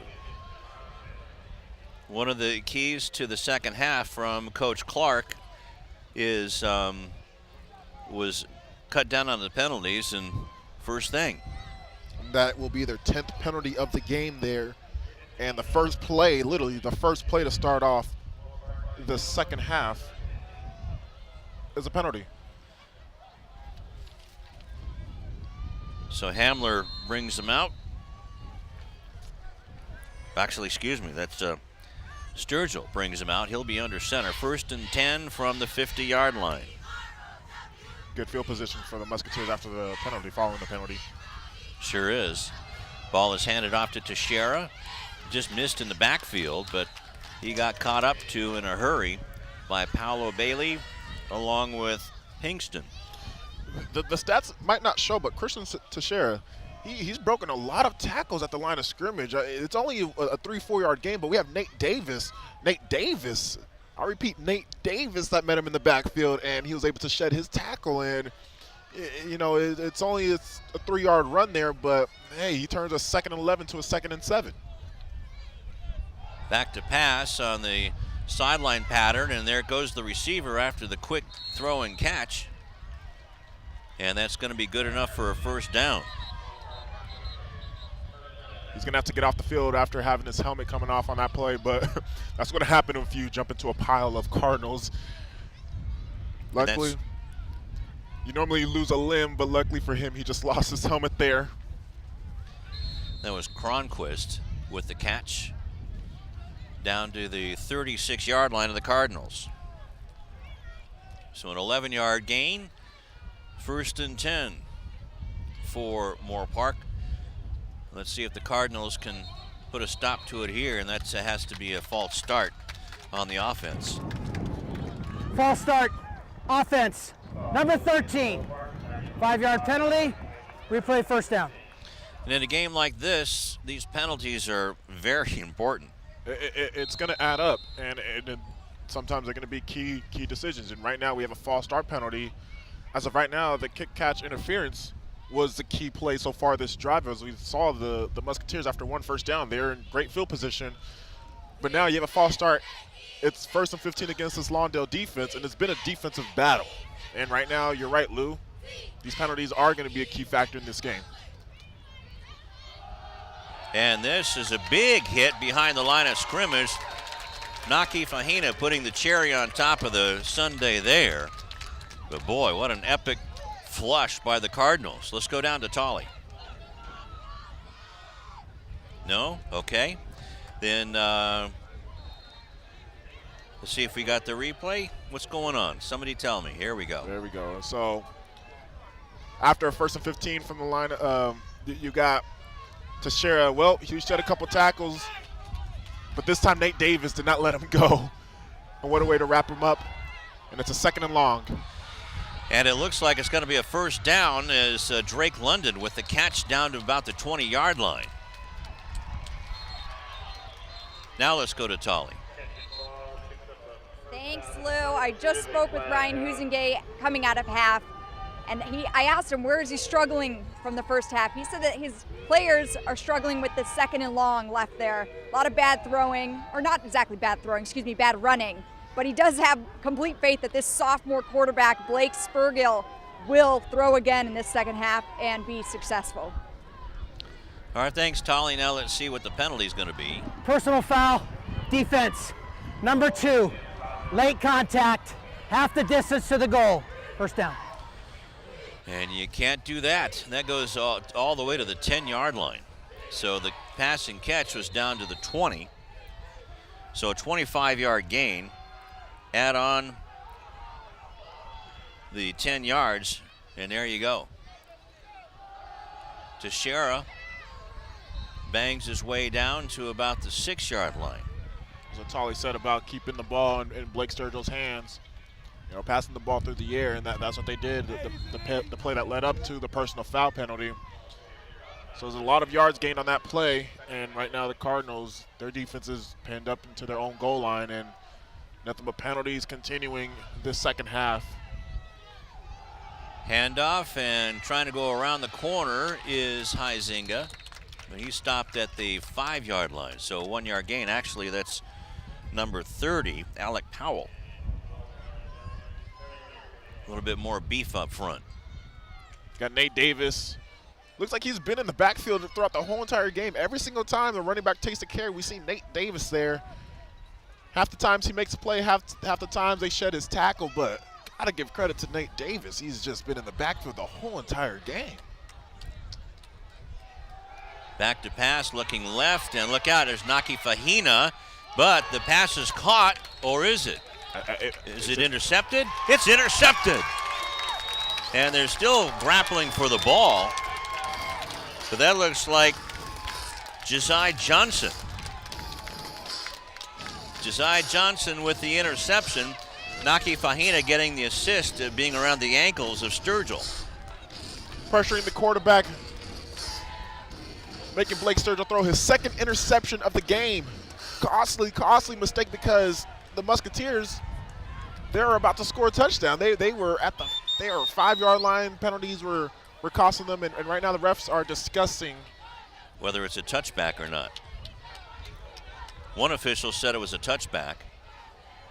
Now let's see what Jeff Klein says. We have an interception by the defense in the end zone. So it is a touchback. 10 on the 20-yard line. Just a huge break for the Cardinals defense, and huge break for the Cardinals in general and their offense. Because yes, it would have been intercepted. As we see here, Josiah Johnson, who, what a great play there. What a ball hawking play that we just see from Josiah Johnson, who got hurt on the opening kickoff of the second half. So he was able to come back, make perhaps the biggest play of the game so far. And now let's see if this Lawndale offense can go ahead and get going. And he got in front of Noah Cronquist. So here we go. Everybody breathes a sigh of relief as now Wilmore looking for some room, but nope. As just after running the ball, here comes Alec Powell again, stopping Wilmore for about 1.5 yards. Alec Powell, he's been having a phenomenal game for the Musketeers, obviously contributing into that blocked punt that resulted in the safety. And he's not afraid to go up against Jordan Wilmore.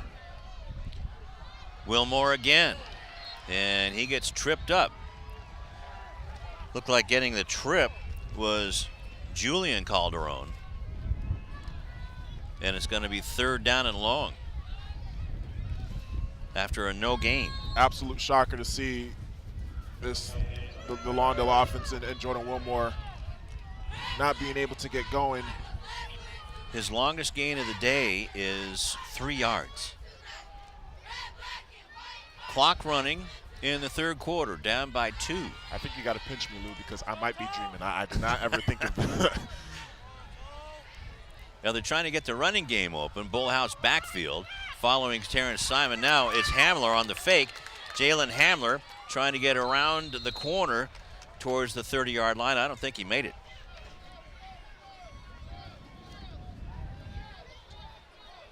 Did it, and the 6-yard gain up to about the 27-yard line. As now they're going to have to punt it back to Moorpark. And Alex Perez looking to get his first decent punt off today. Let's see if they correct their punt blocking for Axel Perez, because they've been getting to him throughout the whole entire first half. It's a knuckleball, and that takes a Cardinal bounce at about the 45-yard line out of bounds. So it'll be 1st and 10 for Moorpark. Still not a great punt by Perez, at least not a Perez-like Axel driver. Very bizarre that we are seeing here. It's just maybe perhaps the rush from Moorpark special team. Maybe that's getting to Perez's head, because this is where he had no pressure at all and could have put them in a really good field position for the Cardinals defense, that is. Sturgill out of the shotgun, has Teixeira to his left. Rolling out, throws on the run, has a man wide open in the flat, and it's caught and into Cardinal territory.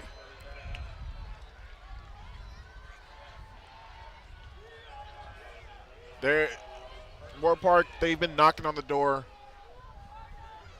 A couple of mistakes have been costing them. As they see, they hit a wide open target. Once again, they're rolling out to the left. That was Noah Cronquist. And they like that play call. They like that play call for Blake, rolling him out to the left-hand side, which is very bizarre to see for a right-hand quarterback. Right. So Teixeira gets tripped up by Davis. None other than Nate Davis once again in the backfield. Every single running play, you just see Nate Davis as we see here. Teixeira taking the carry and once again met. Nate Davis disrupting the play call. For a no gainer. How about Nate Davis? Only a junior. He's been something today. Absolutely, and that whole defense in general has been something, and they're keeping the Cardinals in this game. Man in motion for Moorpark. Handoff to Teixeira, and again, met at the line of scrimmage. And Naki Fahina is down on the bottom of the pile. This is just a classic game, just like we expected in the pregame show, Lou, about this being a low-scoring game. You got both sides of the ball just winning at the line of scrimmage, and this is where all three phases of the game matters. This is Alec Powell, I'm sorry. This is where, you know, you win in all three phases of the game, and right now special teams have been the difference maker so far this game. Sturgill back to pass, wants to throw down the middle, does, has a man on the run, a missed tackle, and Paolo Bailey finally drags down Powell. So Powell doing it all, defense, offense, running, catching. Paolo Bailey a bit shaken up right there. I think he's able to get up from that. But Alec Powell, boy, is he having a great game on the defensive side and making a big play here on a 3rd and long. Blake Sturgill once again executing most of his big passes this game have come from 3rd and longs, and this is pretty impressive for a sophomore quarterback. And this is Jeremy Harris running the ball, fresh legs out there. And he gets down near the 10-yard line. So a gain of about 7 yards. So it'll be 2nd down and 3. Lot of hands on hips for the Cardinals, and this is what you could be afraid of if the offense can't get nothing on the ground. You're afraid of leaving your defense out there for so long that they can perhaps get tired out, and that is sometimes a result of being too tired, is making mistakes like this where encroachment penalty, which will be called here. Encroachment, defense, number 55, 5-yard penalty, 1st down. Give them the 1st down, and this is where the Cardinals, they need to go ahead and help out this defense because a lot of hands have been on their hips, as I'm seeing right now. Yeah, you see Pinkston right there. Definitely with his hands on his hips after that. So it's going to be 1st and goal from the 5 after that penalty. Handoff to Harris, and he gets close to the end zone and in for a touchdown for Moorpark. So a drive after the first Lawndale possession, after the punt, a short punt, made a short field for the Musketeers, and it's now 15-7 with the 3rd quarter winding down. This extra point is key because this is going to be a difference between making it a 1-score game to a 2-score game. And right now, special teams have been the difference makers so far this game. And it's blocked. It's a 1-score game, Lou. It's a 1-score game. This was a big play for them, because now if they get a touchdown, they can go for the 2-point conversion to make it a tie ball game. So what a big play here. Very big play. And that was Naki Fahina in there. Yeah, that's what you'd expect, huh? Would not expect anything else, but what a huge play. after giving up a touchdown. Yeah, they might not be in the position that they envision to be right now in this situation, but at the end of the day, they are only down by 1 score. You get a touchdown and 2-point conversion, it's a tie ball game. Naki Fahina, though, he's making his presence known right now in the second half following that big blocked extra point. But most importantly, they need to get something going on offense, because I'm starting to see the defense wear and tear. No matter how great your defense can be, they cannot win you a game alone. Ball is kicked off and picked up at about the 3-yard line. And here comes Watson. Watson. The ball's out. Gets run over, and the ball is fumbled after the fact, but it's picked up by Wilmore. I think the ground might have caused a fumble there. We'll see. From what I saw, it looked like the ball popped out at the end of the tackle, but who knows? It might have come loose. Fortunately, though, at the end of the day, Lawndale was able to recover. And I didn't hear any whistles until after it was either out of bounds or recovered. But at any rate, it's at the 31-yard line. Not bad field position. Not bad field position, but Lawndale's been gifted a couple good field positions. It's not the first time that they started off at the 30-yard line and beyond. They need to get this running game going. And right now they are in a power formation at this point. Trying to get it going. And Wilmore again runs into the line of scrimmage in just a powerful, gristly line. A lot of fat tummies down there, flat tummies down there, coming up off the bottom of the pile. For a second, I thought you were talking about yourself. Yeah, thanks. Jaeger Hoffman came up off the bottom there, a little gimpy. Yeah, I don't need to explain it. You can just see it. My party ball used to be a 6-pack, but now it's a party ball. So a 2-yard gain, or a 1-yard gain, I should say, from the 32-yard line.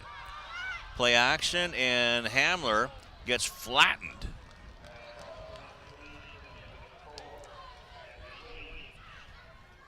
And there's Malik Peterson was the man who flattened Hamler to cause that throw to go short. Now it's 3rd and long. Right now it seems like Moorpark is daring the Cardinals to throw the ball on them, because they have 7 to 8 men lined up in the box. Their whole game plan is to stop Jordan Wilmore. They're daring Jalen Hamler to go ahead and throw on them. Well, the spread offense seemed to work in the second quarter, but they haven't shown that pattern so far. They've been trying to get that power run going. Wilmore trying to get around the corner and just can't do it. Takes a whack, as he might have gotten a couple of yards. At some point, they're probably going to have to go ahead and permanently stick with the spread offense, because now this is, for the second drive in a row, a 3-and-out. And we already saw signs of the defense wearing and tearing the last defensive possession. And now here they are going to go ahead and give the ball back to the Moorpark offense. And that ball is just hitting wind. It's dying in the air. Me and Lou, we see this ball once it's kicked. I think that wind coming from the coast. Yep. And it's windy here, that's for sure. Our papers are all going all over the place. And they said that the Santa Ana winds were going to start blowing through tonight, and the Moorpark defense and special team gets a nice hand coming off the field, and they deserve it. So the last 2 drives, 7 plays, or 7 yards on the first drive. This 7 yards on the first drive, and just 2 yards on the second drive.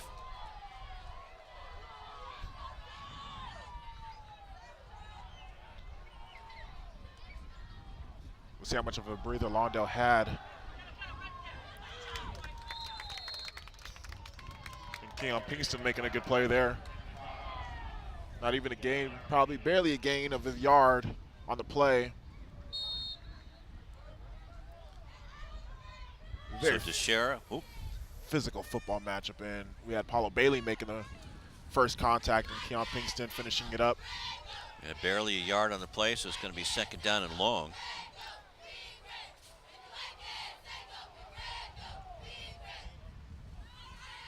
Back to pass, and it is caught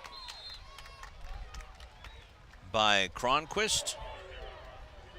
Actually, that's Lancelotti, even though he was very heavily covered there by Watson. So now it's going to be 3rd and short, about 3rd and 2. Heavily covered, like white on rice, Jonathan Watson was on that play, but Cronquist was able to go ahead and haul in the ball, and now it's a 3rd and short situation for the Musketeers. Big play here. And a big play indeed.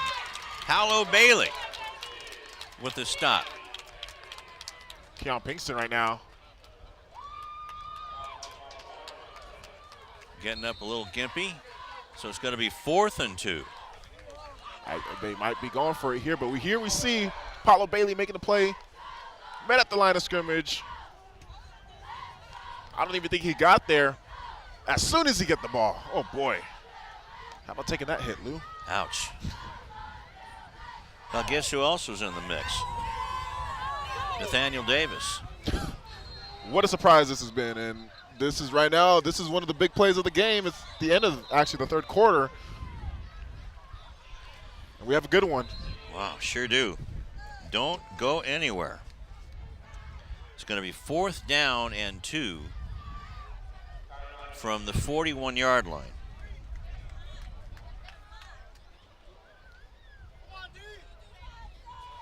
After the no gainer.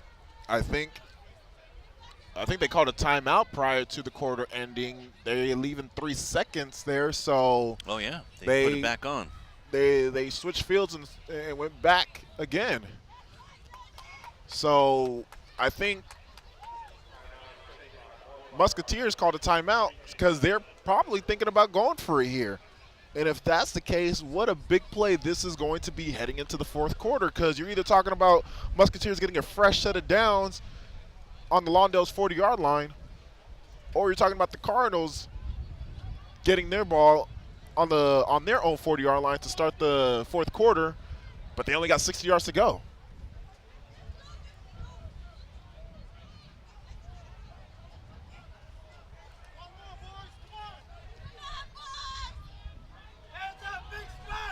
And so here we go. The biggest play of the game, Lou.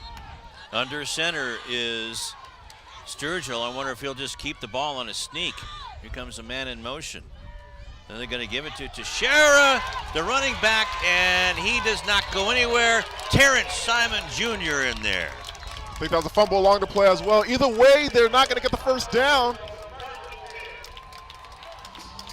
And what a way to end the 3rd quarter. Woo! We have ourselves a doozy going into the 4th quarter. This is what the playoffs are all about right now. Look at this. Stepping up. Here comes Simon. Actually, no. You know who that was? Nate Davis. That's it. What and a Naki surprise. Fahina, but yeah, it's Nate Davis hanging on for dear life. I think the ball got loose along the play as well. Either way, though, Nate Davis, what a surprise.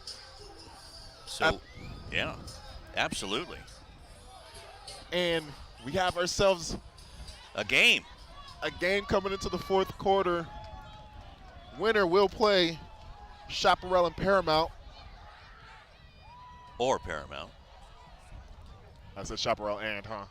Well, they'll take them on both. I'll tell you what. After this game, they'll take them both on. So it's going to be from the 40-yard line. Once again, a phenomenal play from Nate Davis. And the ball did come out. Yeah, at it the sure end. did. And they're coming out with the spread formation, just like what you said, Lou. Got to spread the field. To Wilmore, and a great open field tackle. And that was by Jeremy Harris. Let's go down to Tolly.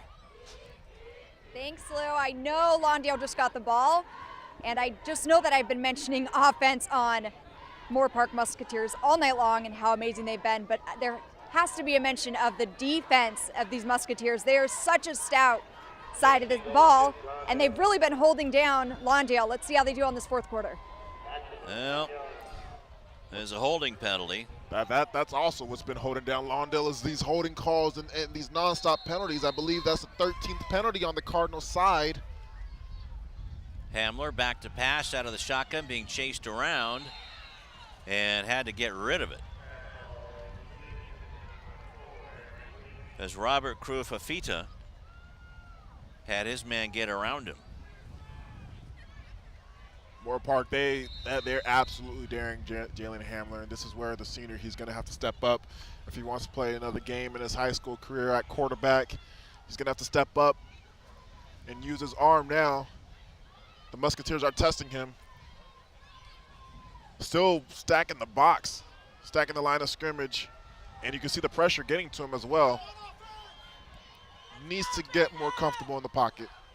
Well, he's got to get some protection from the left side. A pass is caught, and that was caught by Anthony Williams III. But even though it was a 14-yard gain, it's still going to be 3rd down and long.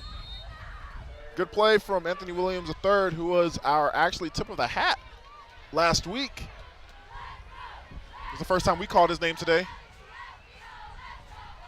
He has a man. And just out of the reach of Anthony Williams.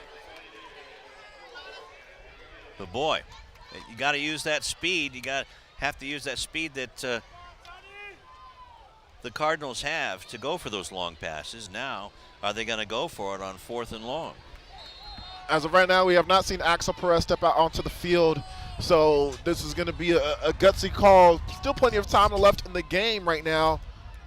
If anything, they might be wanting to draw Moorpark off sides. Let's see. Nope, they're going to go. Hamler throws it downfield, has a man open, but it looks like the cornerback, Isaiah Hogan, was hanging on to Jonathan Blackman, but no call. They turn it over on downs.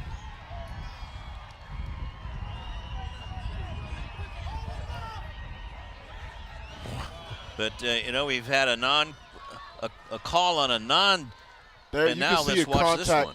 He pushed him out of bounds.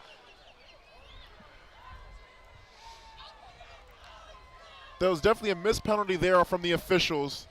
It's funny because as many flags that they've been throwing all night, they pretty much missed the biggest penalty that should have been called. From the 44-yard line, Teixeira gets hit by Fafina, but not wrapped up. And there to wrap him up is Chris Williams for a 1-yard gain.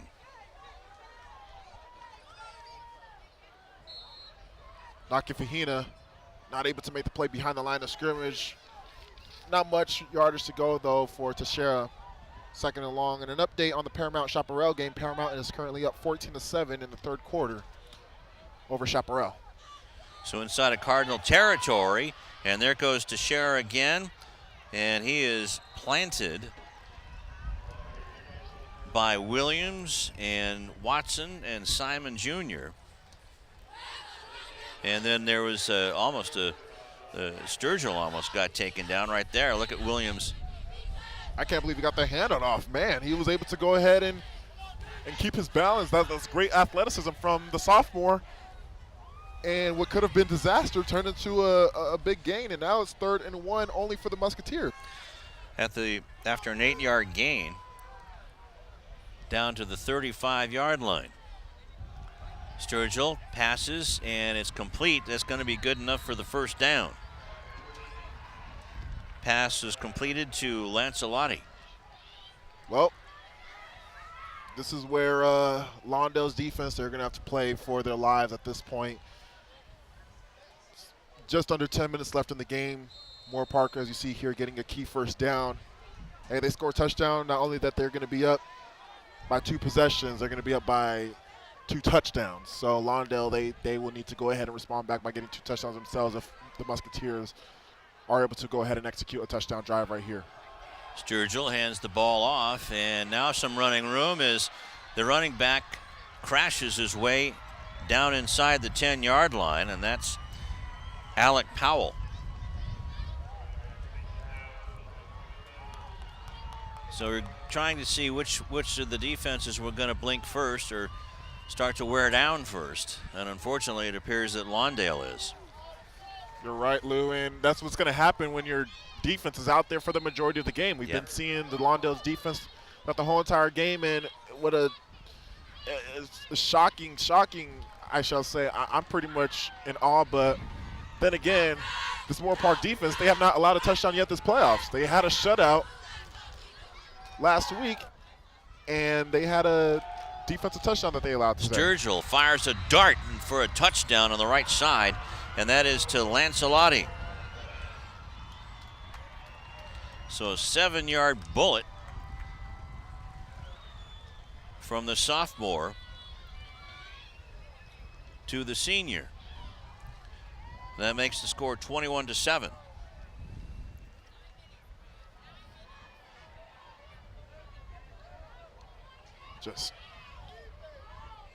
Just stunned right now at this point, seeing Lawndale.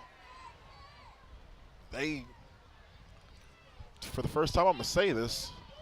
Harris puts it up and in. So with 9:07 left to go in the ball game, it's now 22-7 in favor of Moorpark. To see great touchdown pass there from Blake Sturgill. Second touchdown pass on the game to Sir Lancelotti, who was wide open. Somebody made a mistake there. But for the first time I'm going to say it this season, the Cardinals, they're getting beat up physically. Yeah. For the first time this year, they're not the physically superior team. The Moorpark is. 6 plays, 44 yards. Yep, you're absolutely right. And now at this point, running game's not going. They're probably going to be in a situation where they're going to be playing spread for the rest of the game from here on out, being down by 2 touchdowns.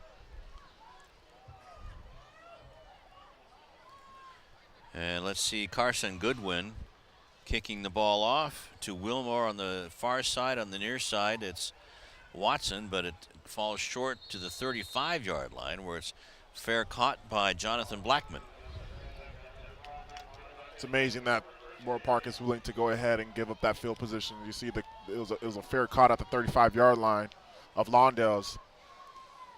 But the way that Moorpark defense is playing, pitching a shutout, Lawndale, their only touchdown came from a defensive score, and what I said earlier about them shutting out Los Altos, this is another shutout that their defense is pitching right now. That's right. The only touchdown has been on the defense, where Terrence Simon Jr. intercepted a pass and ran it back 70 yards, well, actually 69 yards. Ball was punched out, but it was still rung up as 7 or 6 points. Back to pass is Hamler. Hamler has nobody open, still looking for somebody. Now on the run and trying to find Joshua Pittman, but the throw goes out of bounds.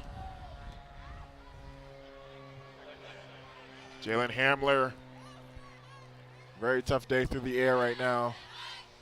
So Jason Fernandez and Billy Westerling doing a terrific job for this Moorpark defense in the defensive backfield.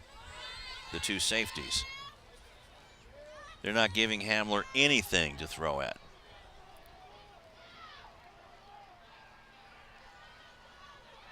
Back to pass.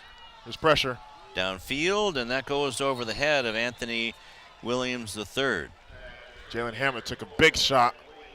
And it's unfortunate because it seems like the plays where Jalen Hamler gets his protection, Moorpark is just covering everybody. And when there's a play where a receiver runs wide open, it just seems like Jalen Hamler gets immediately, once the ball is snapped and is not able to get comfortable.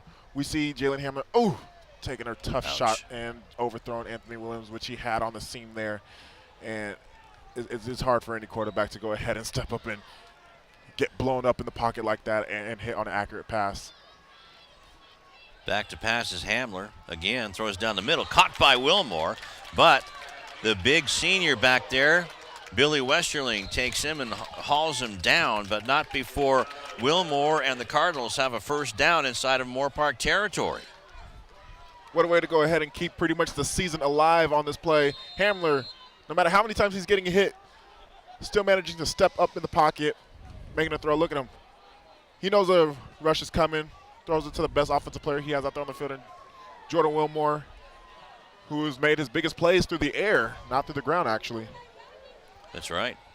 Hamler again on the run, throws it downfield, throwing the home run ball, and it is caught at the 1 yard line. Oh my goodness, what a play by McKeel Esteen. Holding off the defensive back, Isaiah Hogan.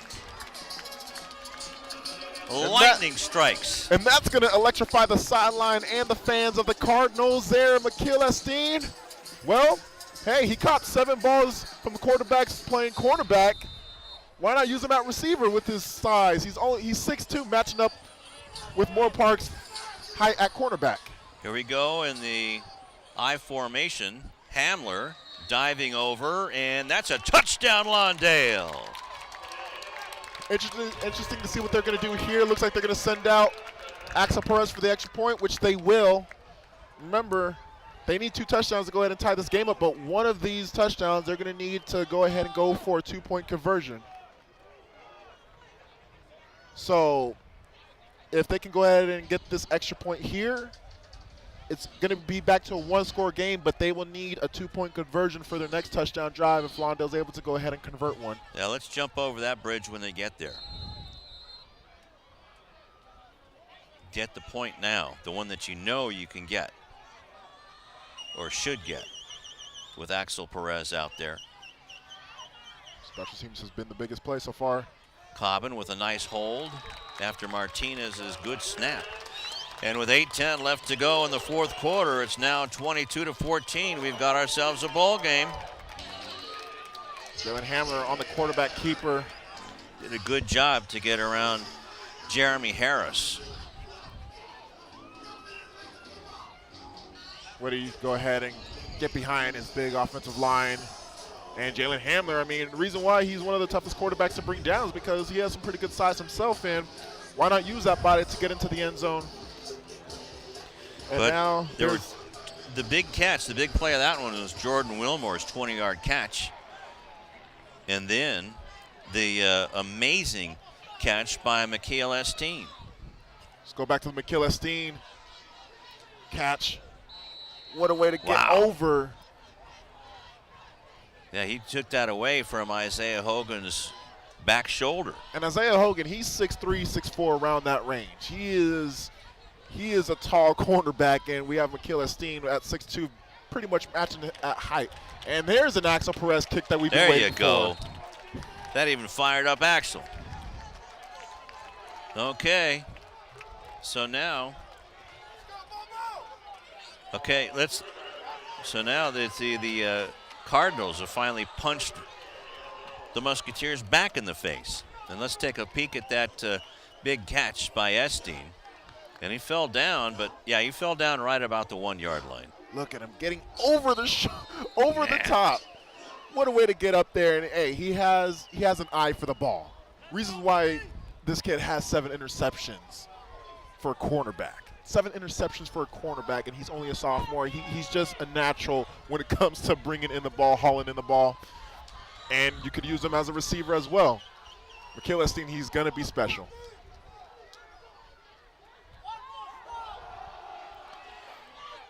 Another draw play, and Fahina and Pinkston bring down Noah Cronquist.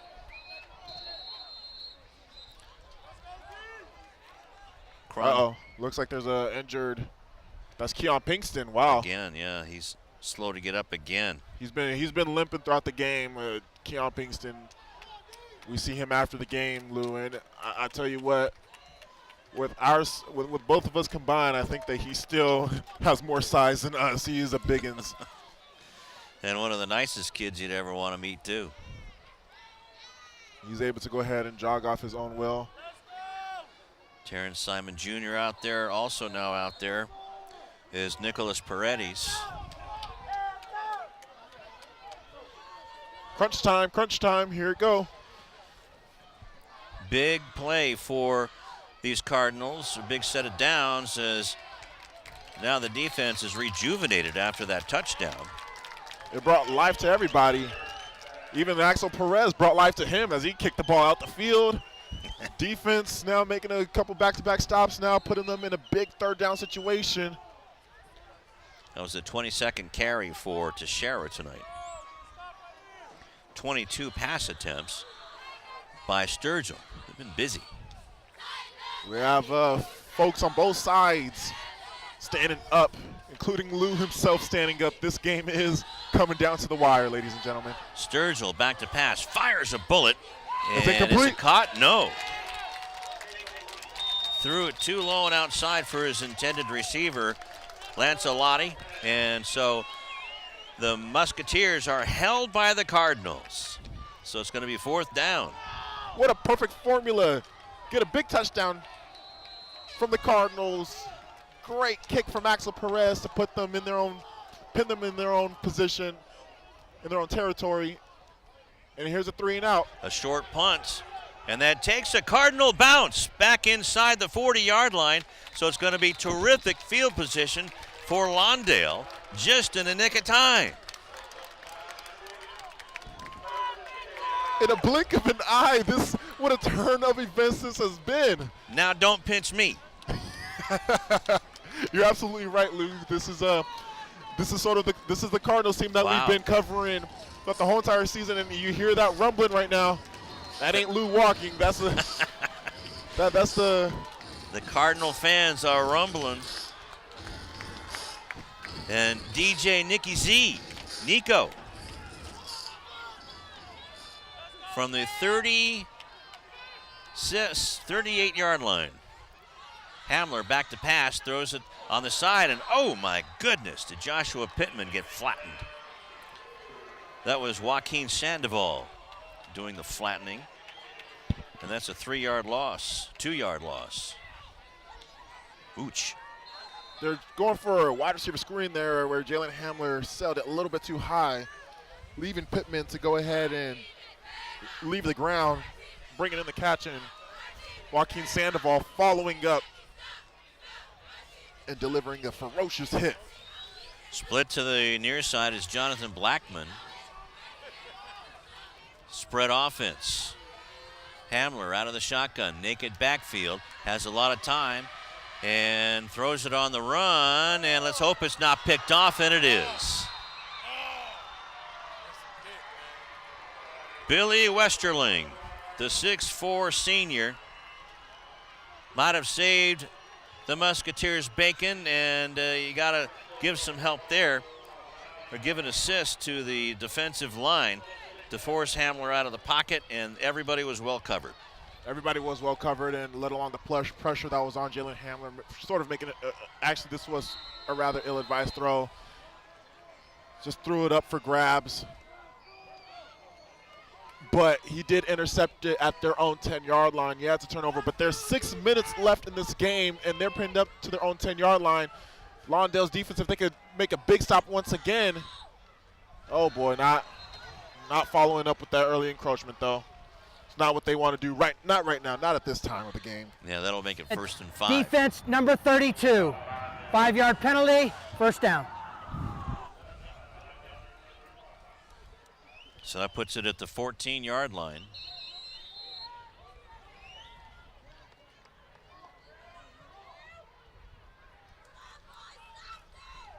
But Billy Westerling has been wreaking havoc on defense for the Musketeers as another big hit by the Cardinal defense. They're not giving up.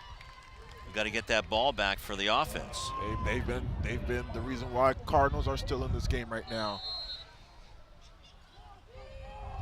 We're in this situation where the clock might start becoming their enemy. I think that they could probably afford giving up just maybe one more 1st down. So, but Musketeers right now, they're looking to go ahead and wind this clock down and sticking with that power running game of theirs. So here's where you win in the trenches. Double tight end set to give Teixeira the ball, and he gets a 1st down and then some. All right. Fahina with the tackle. They did give up that 1st down, and I mean, when you start off with the 1st and 5 and following up an encroachment penalty, likely of you getting a 1st down, it's very, very high. So, but the Cardinals, right now there's still plenty of time to go ahead and make a stop here. But right now they cannot afford to give up any more first downs because then they're going to have to start burning timeouts. And you want to save the timeouts towards the end of the game. So an 11-yard run and a first down for Teixeira, and Teixeira's loose again. Another first down, and no one's tackling him. Finally, Esteen throws him to the ground, but not before he gets to about the 50-yard line. So from the 9-yard line to Lawndale's 49-yard line in a blink of an eye.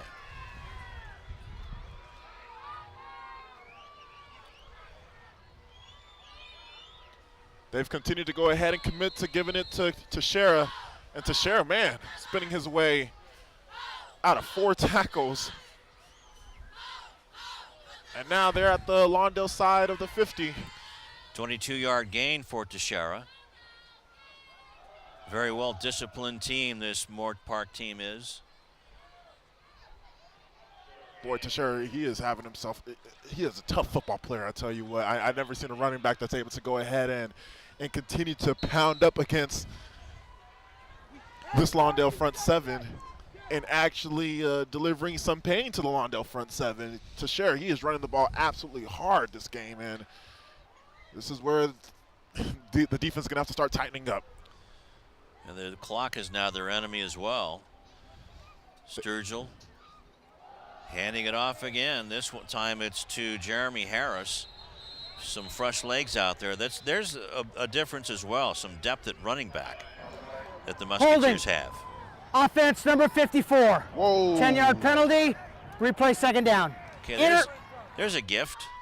Big time gift for the Cardinals. Boy, did that help them out tremendously. That's the Musketeers' 9th penalty of the game. And now it is going to be second and long in a situation where the Musketeers, they want to run the ball. And right now, if you're going to be running the ball when it's 2nd and 17, the likelihood of you getting a first down and continuing to run the clock, it's very, very low. So Lawndale with a big help there on the penalty. Sturgill out of the shotgun now, looking to pass it, and does, but it's knocked down. The clock is going to stop. The clock is going to stop, Lou. And there's your guy, Nathaniel Davis. There it is, Nathaniel Davis. And just like what you said, when penalties are going to start affecting the outcome of the game, now here you see a 10-yard penalty affecting this game because now they're changing their whole game plan. They had to pass the ball, and now with the incompletion, that stops the clock. Let's watch this here. Here comes Nate. This is not my house. Nope, and he's been doing that the whole entire game, especially against the running game for the Musketeers. Looked like there's some movement, no call. And Sturgill trying to get out of trouble, and he finally does throw it, but not before. Is it intercepted or no? See if they call it. See what they call it. One of the officials is saying it was intercepted, and they do call it an interception. Is that Stanley Livingstone, I presume? Stanley Livingstone, it is, with the big interception. Are you kidding me? Oh my goodness. Stanley Livingstone, as we see him pulling out where he has an Odell Beckham haircut. We see him going on with the bleach tips. Well, he sure did show his Odell Beckham-like ability catching that pass for the interception. So that's the 3rd pick on Sturgill tonight. Stanley Livingstone. So and good field position with 3:52 left in the 4th quarter. I'm with you, Lou. I'm going to be standing up right now along with everybody else on the stands. Here we go. Spread offense. Hamler back to pass. Has time and almost picked off. He had to throw it into the dirt. And now we have another holding penalty. Let's hold off on the replay. I guess we can't now, but here, let's see it. You can see great coverage. Cardinals defense, they just read that play like a book. And look at Stanley Livingstone making the acrobatic interception. Nate Davis forced that throw. But and this is going against the Cardinals. It is, and that is their 15th penalty of the game. And it cannot have come in a worse time now. Putting them in the 1st and 20. They need a touchdown. The 42-yard, their own 42-yard line. Hamler with Wilmore back with him. Hamler throws it, and it's caught. Nicely done by Anthony Williams at about the 40, or where are they going to give it? Are they going to give it close to the first down? It's going to be short either way, I don't know. Look where they're spotting the ball. No, yeah, the official, he's pointing up us for a first down. It's going to be a first down, and that's Anthony Williams, our tip of the hat last week, with another big play of the game. Wow. Now they're going to call a timeout, an official timeout. I thought that the ball was going to be marked at around the 40-yard line, but they mark it at the 36. Let's watch this. As I said earlier, they're testing you, Hamler. They're telling you to go ahead and beat them with the arm. So why don't you go ahead and show him as he did on this play, on this pass to Anthony Williams. And, yeah, he took a hard hit, but he took it for his team, giving him the first down. And I think there might be an injured. There is an injured player on the field. No, that's number 11. That's Jonathan Blackman. That's the ever so fast Jonathan Blackman. And right now he's going to be able to get up. I'm not sure if that was. Hopefully it's just a cramp. But right now the biggest play for the game for the Cardinals here, 1st and 20. Hamler stepping up in the pocket, delivering a perfect pass. Yep, he did get the first down. It's just that the defender drove Anthony Williams back so far that it looked like he was short. Anthony Williams taking a hit for his team, I'll say. Well, I tell you, that's Billy Westerling again, and he is just mean out there. So the 36-yard line, so that was a 20-yard gain. First shut it downs for the Cardinals. Just about 3.5 minutes left in the game. Does not get any better than this. Wilmore in motion. Hamler comes to the right. Hamler throws on the run, trying to get, and the receiver had his back to the ball, trying to get Williams again, but they were both pushing and shoving off of each other. And again, that's Westerling. Well, Hamler trying to go to his playmaking wide receiver, Anthony Williams, but I think that the ball hit him before he made contact, which it did. Yeah, it did. Westerling's pretty good at that. he's pretty good at that. No wonder where he's going to be playing on Saturdays. I'll be trying to tune in for him, I'll tell you that. And remember that name, Billy Westerling. The 6'4" free safety. He's probably playing on the basketball team too. Hamler has to eat it as he is sacked way back at the 45-yard line.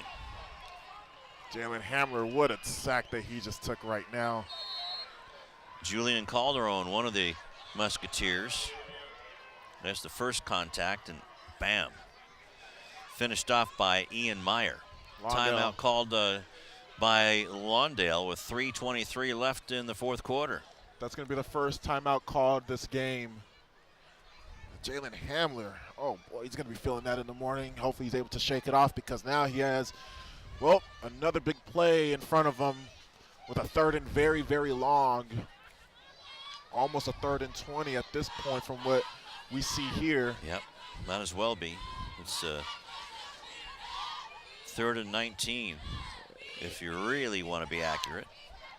You see Coach Clark, what is he cooking up in his book now? We know that. Is Sebastian ready down there? We see him getting ready. Let's go down to Sebastian.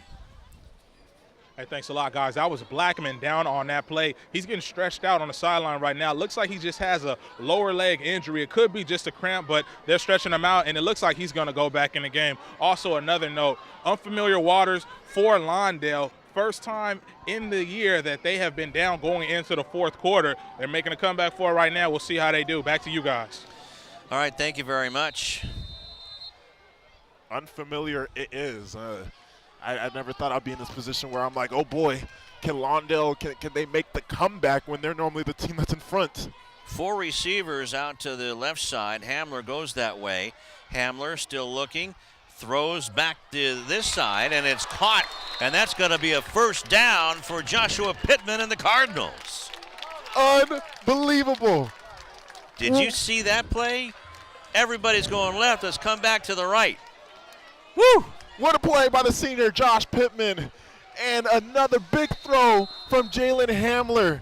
Rolling out to his left, throwing opposite side of the field, hitting Josh Pittman, getting the big-time first down. And they keep their season alive. Overcoming that holding penalty.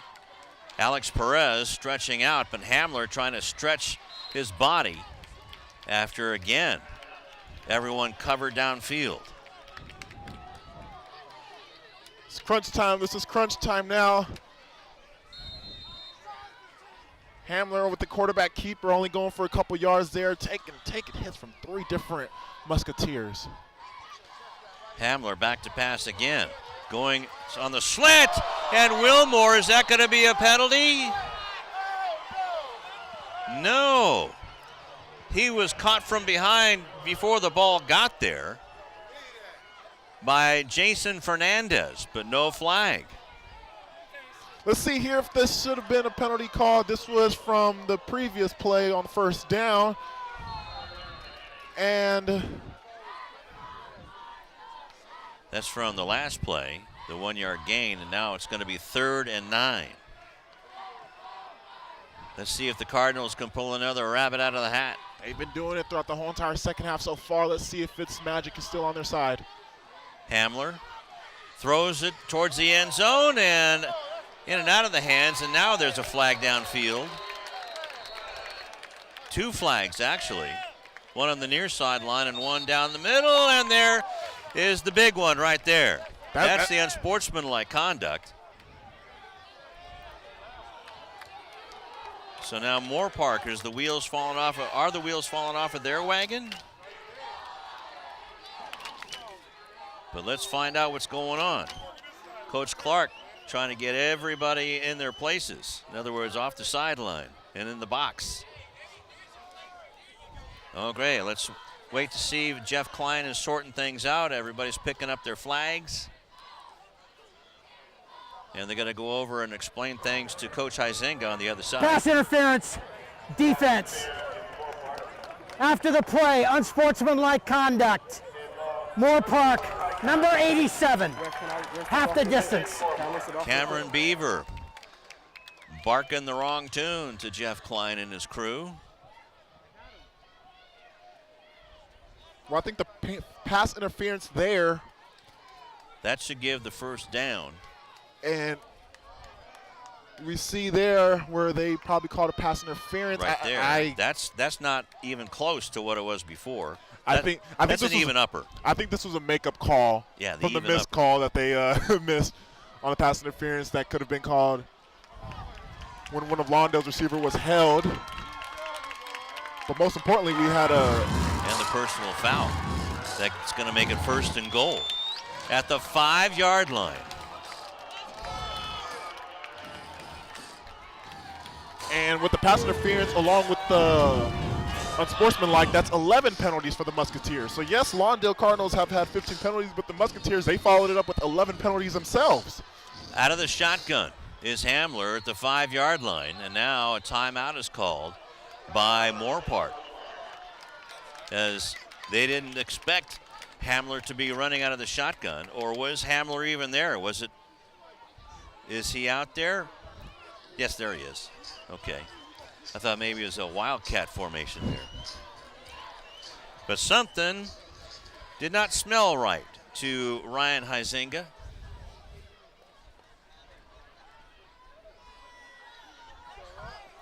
So he called a timeout. Let's see if we can hear what Coach Clark is saying. Well, I guess not. What a thriller this has absolutely been. And to update you guys, it's the 4th quarter of the Paramount and the Chaparral game. Paramount is currently up 20-7 in the 4th quarter. Okay. So the tension is in the air. I'm sorry, go ahead. Winner between that, once again, winner between that will face the winner between, well, these 2 great teams that we're seeing between Moorpark and Lawndale. The hair is up on the back of everybody's neck on this one. The tension, you can cut it with a chainsaw. Hamler keeping it, goes up the middle. Touchdown, Lawndale! Hamler doing it again, working his magic. And this is not over. They got to convert this 2-point conversion, Lou. They got to convert this 2-point conversion to tie up this ball game. So we will not see the great leg of Axel Perez to go ahead and tie up the ball game. And here we go. 22-20, and out of the shotgun again. The spread offense, Hamler throws it to Wilmore, and it's wide and outside.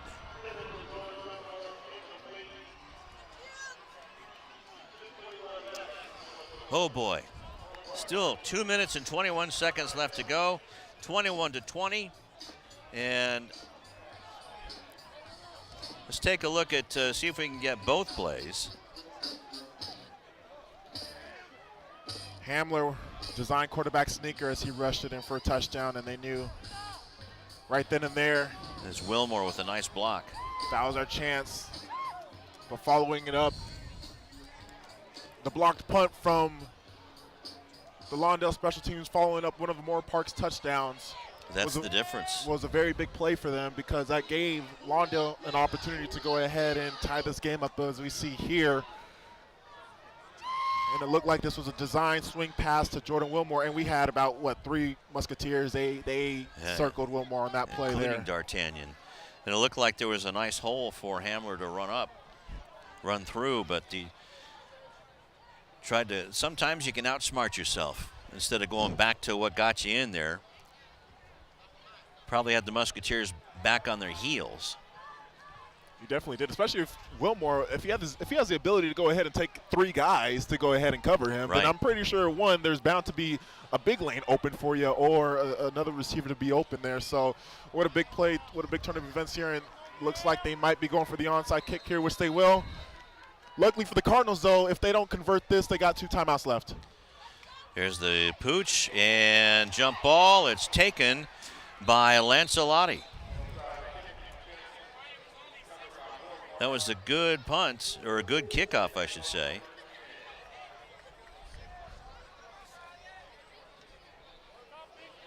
But it's going to be Moorpark's ball in good field position as they're just going to try to run this clock out.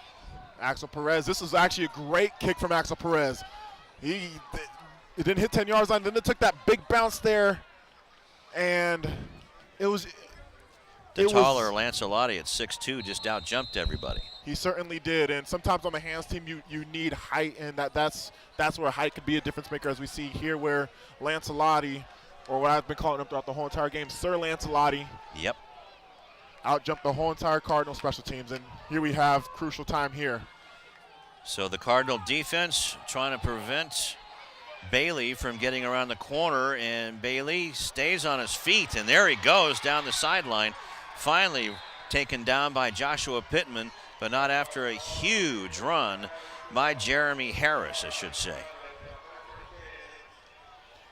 All the way down to the Lawndale 30. I'm not sure if he got knocked out of bounds. If that's the case, then it might be a blessing in disguise. I know this was, he just lowered his shoulder and mauled over the defender. Nope, he landed infield.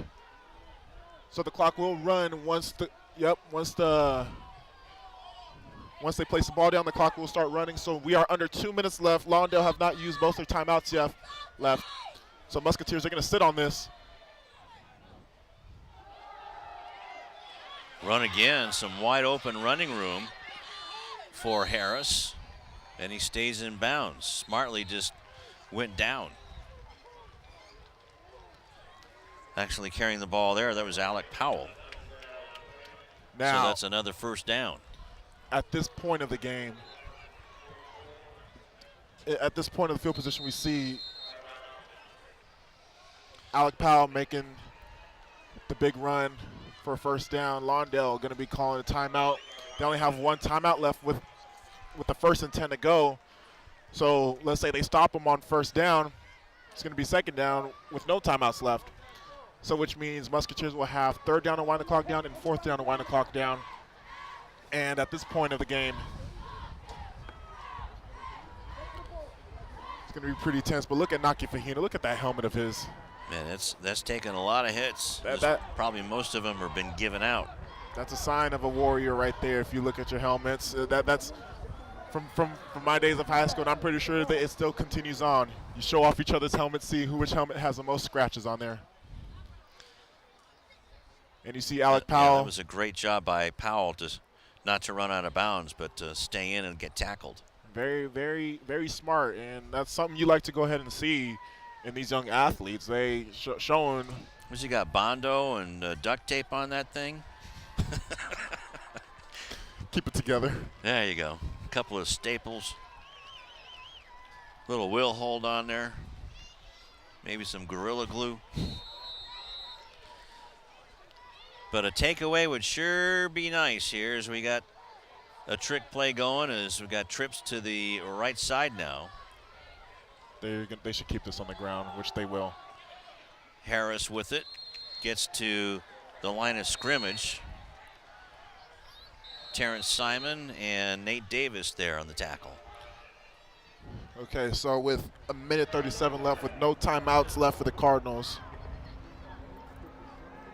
No timeouts left for the Cardinals. If they are able to stop them here for third and. There's a couple of those linemen. Number 57 is Jason Orbrighter, and 79, Jonah Monheim. Just a sophomore, and he's 6'3", 245 pounds. Albrighter is a senior. He's 6'3", 280. And then Tyler Clark, number 66, he's 6'4", 270. So first down here will end the game.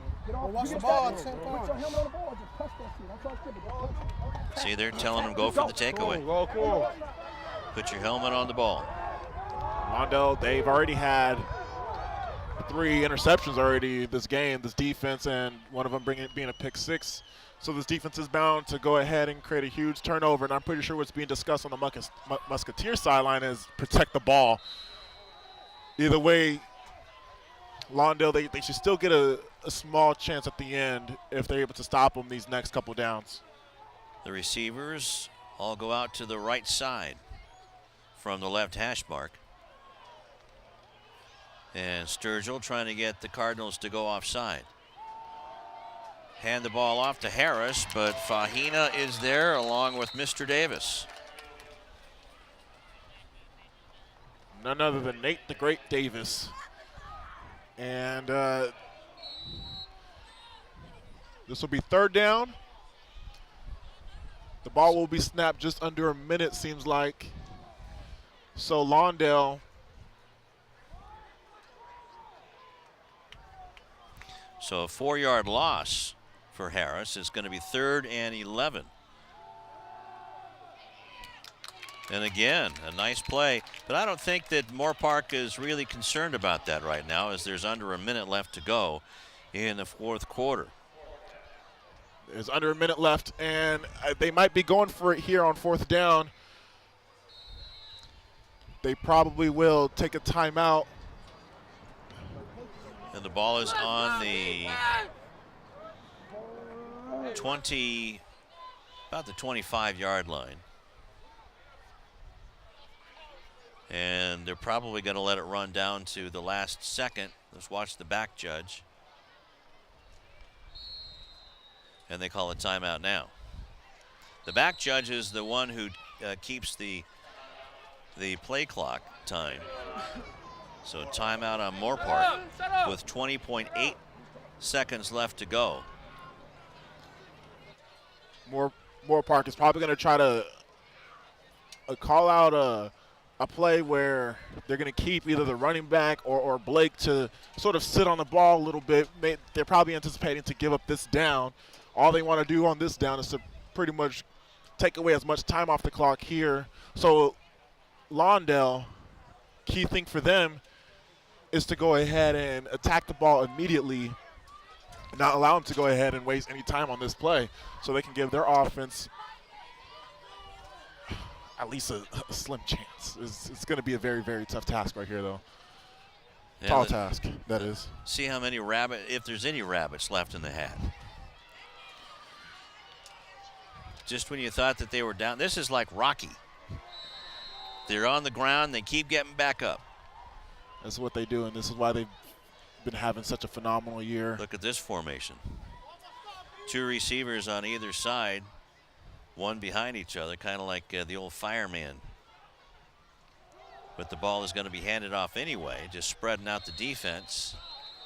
But there's still enough left to stop Jeremy Harris. So the ball will be turned over on downs to the Cardinals at about the 18-yard line. Well, the wind is blowing in favor of Axel Perez with that boot of his. So, but I would say that they'd have to get to the 25-yard line of Moorpark. Just me, just saying. The good thing about high school football is that a first down stops the clock. So, you know, first down or going out of bounds will benefit the Cardinals either way. And at this point now, it's all or nothing. What a great game this has been. Certainly has. Everybody's going in the pattern. Hamler throwing it across, and is it caught by Williams? Yes, it is, and it's a first down. The clock stops, so they're going to have to go ahead and either spike this ball, which they will. And Hamler does. Uh-oh. The flag came. The don't know what happened. They didn't have the chain gang set. Is that a penalty? Delay of game. Offense. 5-yard penalty. First down. A delay of game on what? I'm not sure. Okay, we've had a hurdling call. And now a delay of game on. I've never seen a team that wants to spike the ball get called for a delay of game. The whole point of spiking the ball is to stop the clock.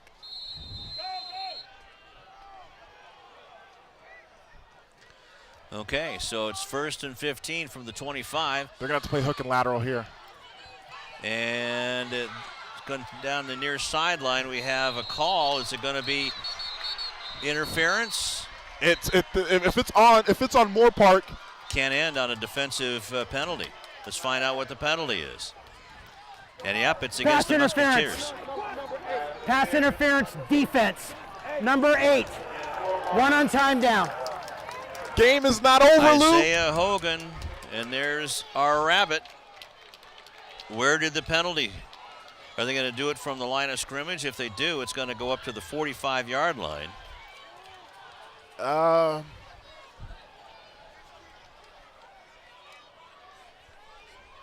The clock says 0, so there's one more play left. Oh, we see here where he made the contact immediately when the ball was thrown in the air. It's not going to be shown here, but before Mikhail Esteen, you're going to see where immediately when Hamler threw the ball, he made a push at the line of scrimmage, but tacking on 15 yards here, it should give them place at the 40-yard line. That's right, barely a first down.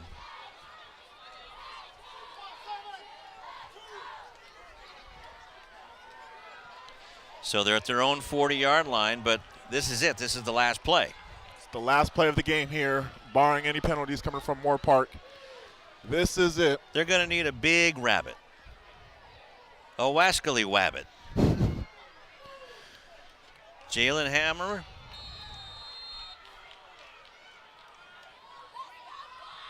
Got one more man in the line, and this is for the whole ball of wax, and it's knocked down by Moorpark, and the Lawndale Cardinals season comes to an end, 22-20, as the Moorpark Mustangs move on to the quarterfinals in the Division 5 playoffs. But what a lot of heart.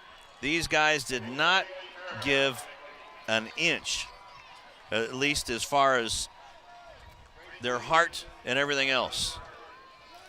They've been a phenomenal team to watch and cover throughout the whole entire season.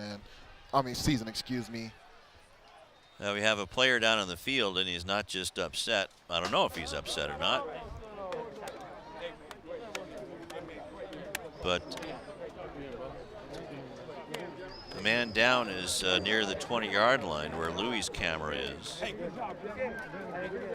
This is the first time this team has faced defeat all year, and that's the unfortunate part. You know, when you're an undefeated team, you know that first loss, if you're an undefeated team coming into the playoffs, the first loss is a loss that you don't want to face at all. And right now the Cardinals just had a taste of their first loss of the season in the worst way, which is coming in the playoffs, ending their season. And yeah, they were products of their own demise, actually, in the first quarter, when they just couldn't do anything right on special teams. But the Moorpark Mustangs, wow, what a buzzsaw they are. And they should be proud of their team. They're big, they're fast, they're in shape. They are in shape. They were able to pretty much beat Lawndale at their game and play more physical than them. #1 player in the nation. And I tell you what, number 15, Billy Westerling, he was one of the big reasons why Jalen Hamler could not get the passing game off, that's for sure. But and then also Jordan Wilmore couldn't get off either because of that big defensive line. Let's go down to Tolly. Moorpark coach Ryan Husengay, how were you able to keep your players focused in that second half? You know, like I said when I was talking to you earlier in the week, you know, I think with our schedule that we play, we get in situations where, you know, we have to really face adversity and have to deal with that. And, you know, we've come back in the second half many times this year. And I think that just kind of showed tonight. We have a lot of perseverance on this team, great senior leadership, and they've done a great job. And defensively, I know I spoke offensively the entire game. Defensively, they kept that ball still. How proud are you of those guys? Oh, our defense, Coach Wilford and the defensive staff do an amazing job. I'm just so proud of those guys, the effort that they gave and how much heart they played with. It's amazing. You go have fun with your team. Appreciate it. Back to you. All right, thanks, Tolly. Good job tonight. And, yeah, those Moorpark Musketeers and their alumni coach, Ryan Huizinga, and they improved to 10-2 on the year and move on to play either Paramount or Chaparral.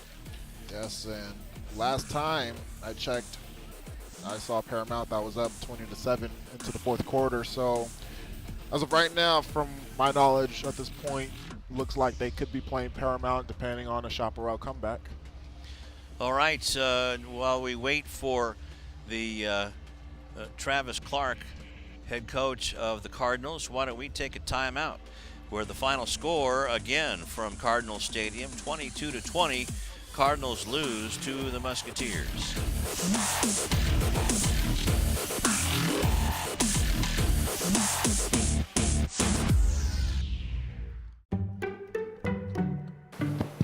Testing.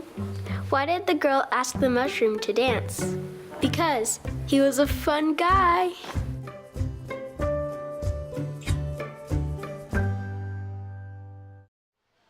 Back here at Cardinal Stadium, the final score, 22-20, Musketeers over the Cardinals. Let's go back down on the field to Tolly.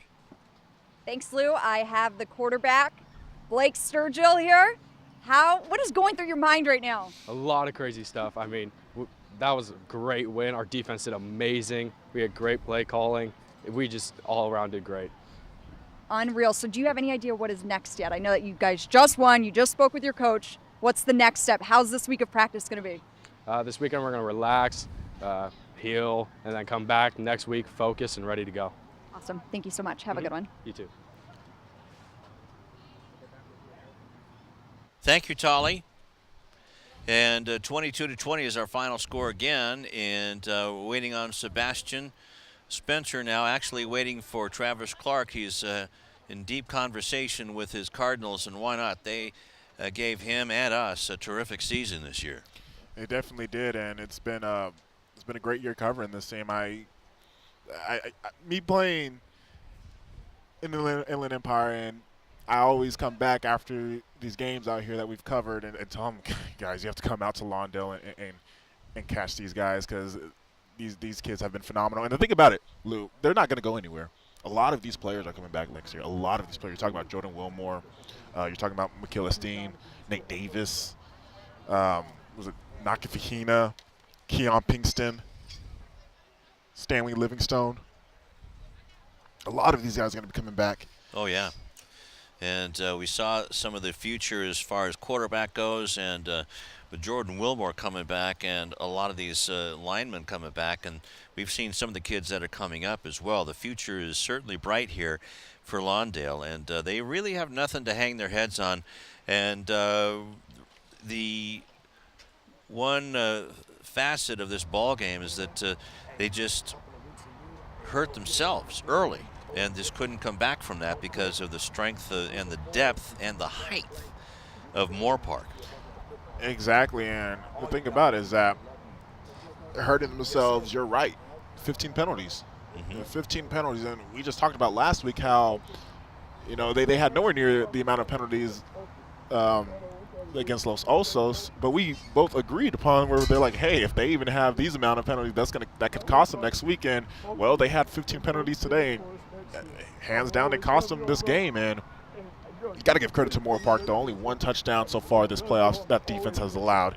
And we're talking about playoffs. It's not no regular season. This is playoffs, and, well, Moorpark, they deserve to go ahead and move on. Final score being 22-20, and whew, I have to go ahead and calm down myself because it was a great game. We call these Lawndale games, and they've been one-sided, and here we have a game that was down to the wire to go ahead and call. I'm not sure how you was able to go ahead and keep yourself composed throughout all these years of calling close games, Lou, because here I am, my first time up here, and I'm just like losing my mind. Yeah, it's true. I would stand up, but I'm trying to crunch some numbers right now. So down in the truck there. So just give me a minute here while I crunch some numbers, and we'll keep talking about the game. That's for sure. But it was a game tonight,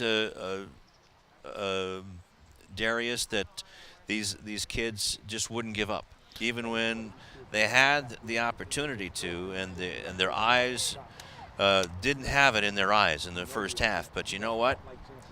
They came back and they kept coming back, and you got to give Travis Clark, the head coach, some credit for that, to keeping these guys, their spirits up, their hearts in the game. Got to give them a ton of credit. As a matter of fact, I mean, yeah, they lost the game, but believe it or not, they ended the game on a 13-0 run.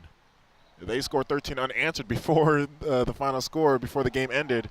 Unfortunately, it wasn't enough, but they continued to fight hard at one point where it was 15-7 on a touchdown. We talked about how this extra point could be a key factor, because if they could block this, or if it's missed, it can go from being a one-score game to a two-score game. And lo and behold, Lawndale, they continued to fight. They blocked the kick, and you can see where it helped them later on, to the point where after Jalen Hamler kept his second touchdown run of the game, they had a chance to tie this game. If you want to listen in to Travis Clark. Great. Enjoy your time off, man. Spend some time with your family. You know, give them love, hug them up, keep in touch with your friends. You guys will see them in a week, but enjoy the time off, man. Ice up. You guys deserve the rest. But you guys, I just want to say, man, I take my hat off, because you guys deserve it. All right, coaches got anything. Fellas, I was in the ring. I could work with you guys anytime. You know that? I can go anywhere, any country, on any ship, any boat, anywhere with you guys. I love fighting with you guys all season. Proud of you guys, and like Coach said, keep it up, man. Keep it up, man. Coach Huber. Coach Swain there talking. Look forward to coaching again next year. We'll be back. Tony. Dre. Buna. Hey, good job, man. Love all you guys.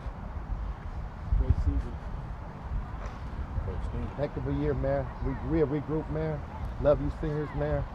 We're going to leave it all on the field next year and do it again, man. Great year.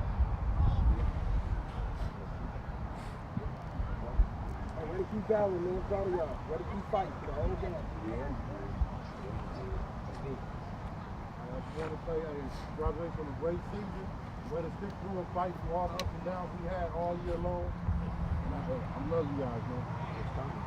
I just thank you for letting us be your coach. Mr. Howard. Good. Hey, get a break. Get out of here. Sound off, too. Touch up. Everybody touch up. Seniors, hey, man, I'm not going to let you leave if it's not echoing this stadium. Naki, where you at? Let's go. Family on me. Family on 3. 1, 2, 3. Family! Run off. Hey, There run you off. go. Don't walk off. All right. That's a great way to There go goes ahead a and championship team right there. it's a great way to go ahead and break off his own family because you could see where everybody cared for one another. It was such a emotional season for them, being undefeated. And the thing about it is that since most of them are young players, they had to go ahead and carry a lot on the table, being the undefeated team, and they're going to have the reputation coming into the playoffs, being the undefeated team, and you know where you're going to have the big target on them. And their target is only going to get bigger for them next year, where teams are aware, hey, look, this team, they went undefeated last year. Yeah, there's no secrets now. No secrets now, and we'll see how they regroup. It's a tough loss, though. It was a tough loss. You sound like you'd played this game tonight. Actually, you did. You were into this game, and I loved the emotion that you've given us this year too. So thanks for joining us. It's been. And as soon as Sebastian has Coach Clark, let's go down to him. And Sebastian, take it away. Thanks a lot, guys. I'm here with Coach Clark. Coach, we don't even have to say how emotional that loss was for you guys. Just gave a heartfelt speech to your team about what they've meant to you all year and how they battled all game. I mean, let's talk about what went through your mind the last seconds of this game. First of all, I want to congratulate my team, man. Those kids from Lawndale, they've done some special things this year, and hopefully we'll be able to appreciate that here in a few days. Yeah, of course. You know, we fought. My kids fought, man. They didn't give up. They didn't quit. We played a good football team tonight. Just giving ourselves an opportunity to win the game or tie the game, I thought that the kids did such a wonderful job. A little bit out of our element, you know. They played great defense, obviously focused on Jordan, which is a great job, and we knew that was going to happen. But I'm just really proud of my kids. You know, these kids from Lawndale High School, you know, they put this school on the map. The seniors, I just want to take my hat off and say thank you very much to them, and they well deserve a great season. And, you know, this being the only loss of the season just magnifies the moment of what the season has been, and it's no different now. Just talk about what means the most about this team to you and what was so special about coaching this bunch this year. Yeah, I almost forgot how it felt to lose. That's kind of, it's kind of good to kind of get that feeling, get it out my system. But this coaching this team, man, it was, probably one of the most fun times I've had as a coach over my 20 years. I just felt really good about it. I knew every Friday night that they were going to come out here and fight and compete. And that's all you can ask for when you got a group of kids and you're trying to lead them to a goal. And to accomplish that goal, you need guys to buy in. And these kids bought in, and I'm just really, really proud of these kids. They'll really, in a few days, they'll let this thing kind of wear off, and they'll really understand that what they've done this year is something special. And moving forward, you got a lot of these guys coming back next year, and they're going to be just as good. So just talk about what you look forward to with a lot of those younger guys. And I saw a lot of your seniors in that huddle standing up telling them, hey, we love you guys, go win it next year. And the team that you have can very likely do so with the players that you have. Just talk about the leadership that you got from seniors this year, like your quarterback, Jalen Hamler, and a lot of other guys. And, and I know Jalen Hamler is somebody who took this loss very, very, very bad tonight. So just talk about those guys. I mean, the leadership of Jalen Hamler and those seniors, a quarterback like that for 2 years, we're going to miss him. He's irreplaceable. He's a kid that's going to do some great things in the future. We're just, like I said, all the seniors, man, they gave us their souls. These guys put this school on the map. They're just real proud of the guys. I'm really, honestly proud of my kids. It's hard for me to think about next year right now because right now I still haven't put a cap on this one. Yeah, we got some great kids returning. We're going to work our tails off, and yes, I'm going to push them. We're going to continue to do what we do here. That is no problem. The program is here. It's up and running. Everybody knows about it. But right now, I just want to make sure that I stay in the moment and really, really, really thank those seniors and the kids, what they've done this year. I don't want to go too fast past this. I'm just going to enjoy this, sit back and really, kick back with my kids, my family, spend some more time, get some rest, and we'll be at this thing again in a couple of months. Well, Coach, congratulations on a great season. Thank you. I appreciate it. Thanks for having me. Back to you guys. All right, thanks a lot, Sebastian Spencer. A terrific job as usual, and a very eloquent and emotional Travis Clark as well. And, boy, if you can't get up and play ball for that guy, you got to get your pulse checked, that's for sure. Most certainly, Coach Travis Clark, his enthusiasm and his passion, and you could just tell he loves his team. He invests with each player on his team. Okay, he loves each and every one of his players, and this is why you could just tell it hit him pretty deeply. He said it himself, it's going to take him a couple days to go ahead and get over it. Oh, absolutely. And this team was down 22-7 at one point, and got off the mat and came back in the fourth quarter to score twice. And who knows? A few plays here, a few plays there, and it could have been a switcheroo on the scoreboard, but it wasn't to be. And the Lawndale Cardinals at 11-1 end their season in 2017, and what a season to remember. They'll be able to tell their grandbabies all of that. Let's go over some numbers. The defense for Moorpark did an excellent job. The only team so far in 2 seasons that's been able to stop Jordan Wilmore. They had 26 carries for 51 yards. And as far as running goes, actually, no. I'm going to take that back. Let me go over this side. There we go. This is even worse. 10 carries, 10 yards, and no touchdowns for Jordan Wilmore tonight.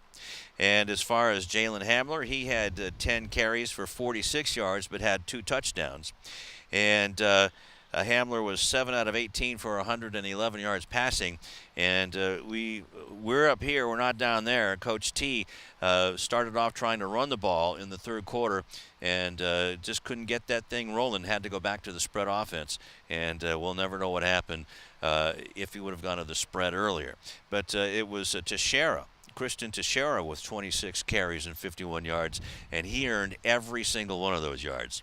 He definitely did, and I said it earlier during the game on how I've never seen a running back so far this year, and this Lawndale defense, we know about their front seven, how they beat up quarterbacks, running backs, anybody that's coming at them, offensive linemen. Christian Teixeira, he took every single carry, and he was pounding it to the point where we saw some Lawndale players, they were fatigued. They had their hands on their hips. Got to give a lot of props to Christian Teixeira, the way he ran the ball today. He ran it hard in every single yard. That, what you said, Lou, he deserved. That's right. And Sturgill, nice kid to come out there after a win, a humble kid as well. He was 16 out of 14 14 out of 23 for 157 yards and a touchdown. Also 3 interceptions. One was a pick six by Terrence Simon, the third, or Terrence Simon Jr. There's a lot of partying going down in the truck right now that we can hear. And I don't know, are we having a conversation off the air too, or who are we talking to here? So anyway, it was a terrific game also by Lawndale's defense, but it just wasn't enough. The difference was the special teams in this game. It's something that Lawndale has been very, very successful on throughout the whole entire season. We've seen their special teams, they take over games, whether it's the return game from Jonathan Watson and Jordan Wilmore or the powerful leg from Axel Perez. Well, it turned out they took out the return game from Jonathan Watson and Jordan Wilmore and also took out the leg of Axel Perez. The great Axel having a blocked punt where 2 points, guess how much Lawndale lost by? Yeah. 2 points. And that definitely lost them. The special teams unit definitely cost them this game. And it's something that we don't really appreciate much in football when it comes to special teams. You know, we just see, okay, they're going to go ahead and punt the ball. And then once you really see it starts playing a factor into the game, you're like, oh, boy, wait, man, that cost us this game. And you see where? A safety, which Lawndale lost by 2. Right, exactly. That played a big factor. But our Cardinals, we're going to call them our Cardinals. They're our kids, and we love each and every one of them, and also the parents and the alumni, too.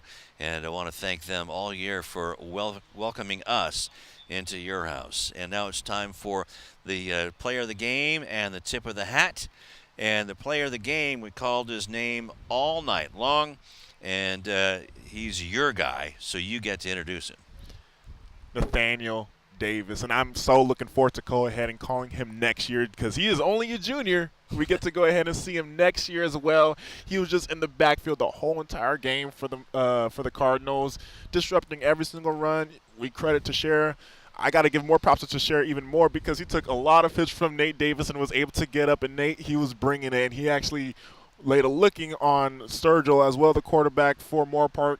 And I remember during his interview with Tolley, he said, well, one of the things he was going to do this weekend was heal. And I'm pretty sure the reason why he was going to heal this weekend is because he felt a hit that was delivered by Nate the Great Davis. So, yes, he definitely deserves the player of the game. Played phenomenal for that Lawndale defense that kept them in the game when the offense couldn't execute for them. And our pick of the tip of the hat tonight via Rufus Washington, in his first season not here in about 30 years, is going to be the quarterback, the future Cal Poly San Luis Obispo Mustang. The Broncos are up in Pomona. And it's Jalen Hamler. And he really tried to do it. So tip of the hat to you, my friend. And Jalen Hamler, have a terrific season in the basketball court as well. And one of his 2 touchdowns right there. And Jalen Hamler is going to look good in the Cardinals basketball uniform coming up here, and we're looking forward to seeing that. It's going to be fun still calling Jalen Hamler's name until he goes ahead and becomes a big boy stepping into college. But you see where they're going to be getting a great quarterback, not only on the field but off the field. He loves his team. He's very passionate. And what Coach Clark even mentioned about Jalen Hamler talking to the underclassmen and even the guys that are juniors that will be seniors now coming into next year, he was giving them a lot of talk. Hey, win it for us next year. And he's, keyword us, he still includes them being part of their teammates, and they will forever be teammates. They'll forever be brothers. Jalen Hamler, he played his heart out this game.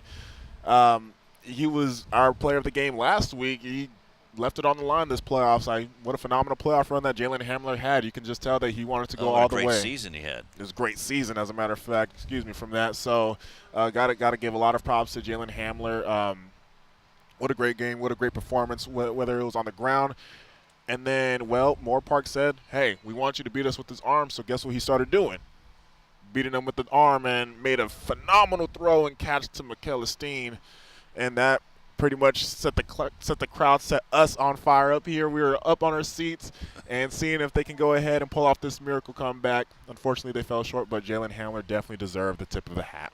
All right, so thanks a lot, Darius, for all of your hard work and your rookie season in football. I think you passed the test, my man. I'm glad I did.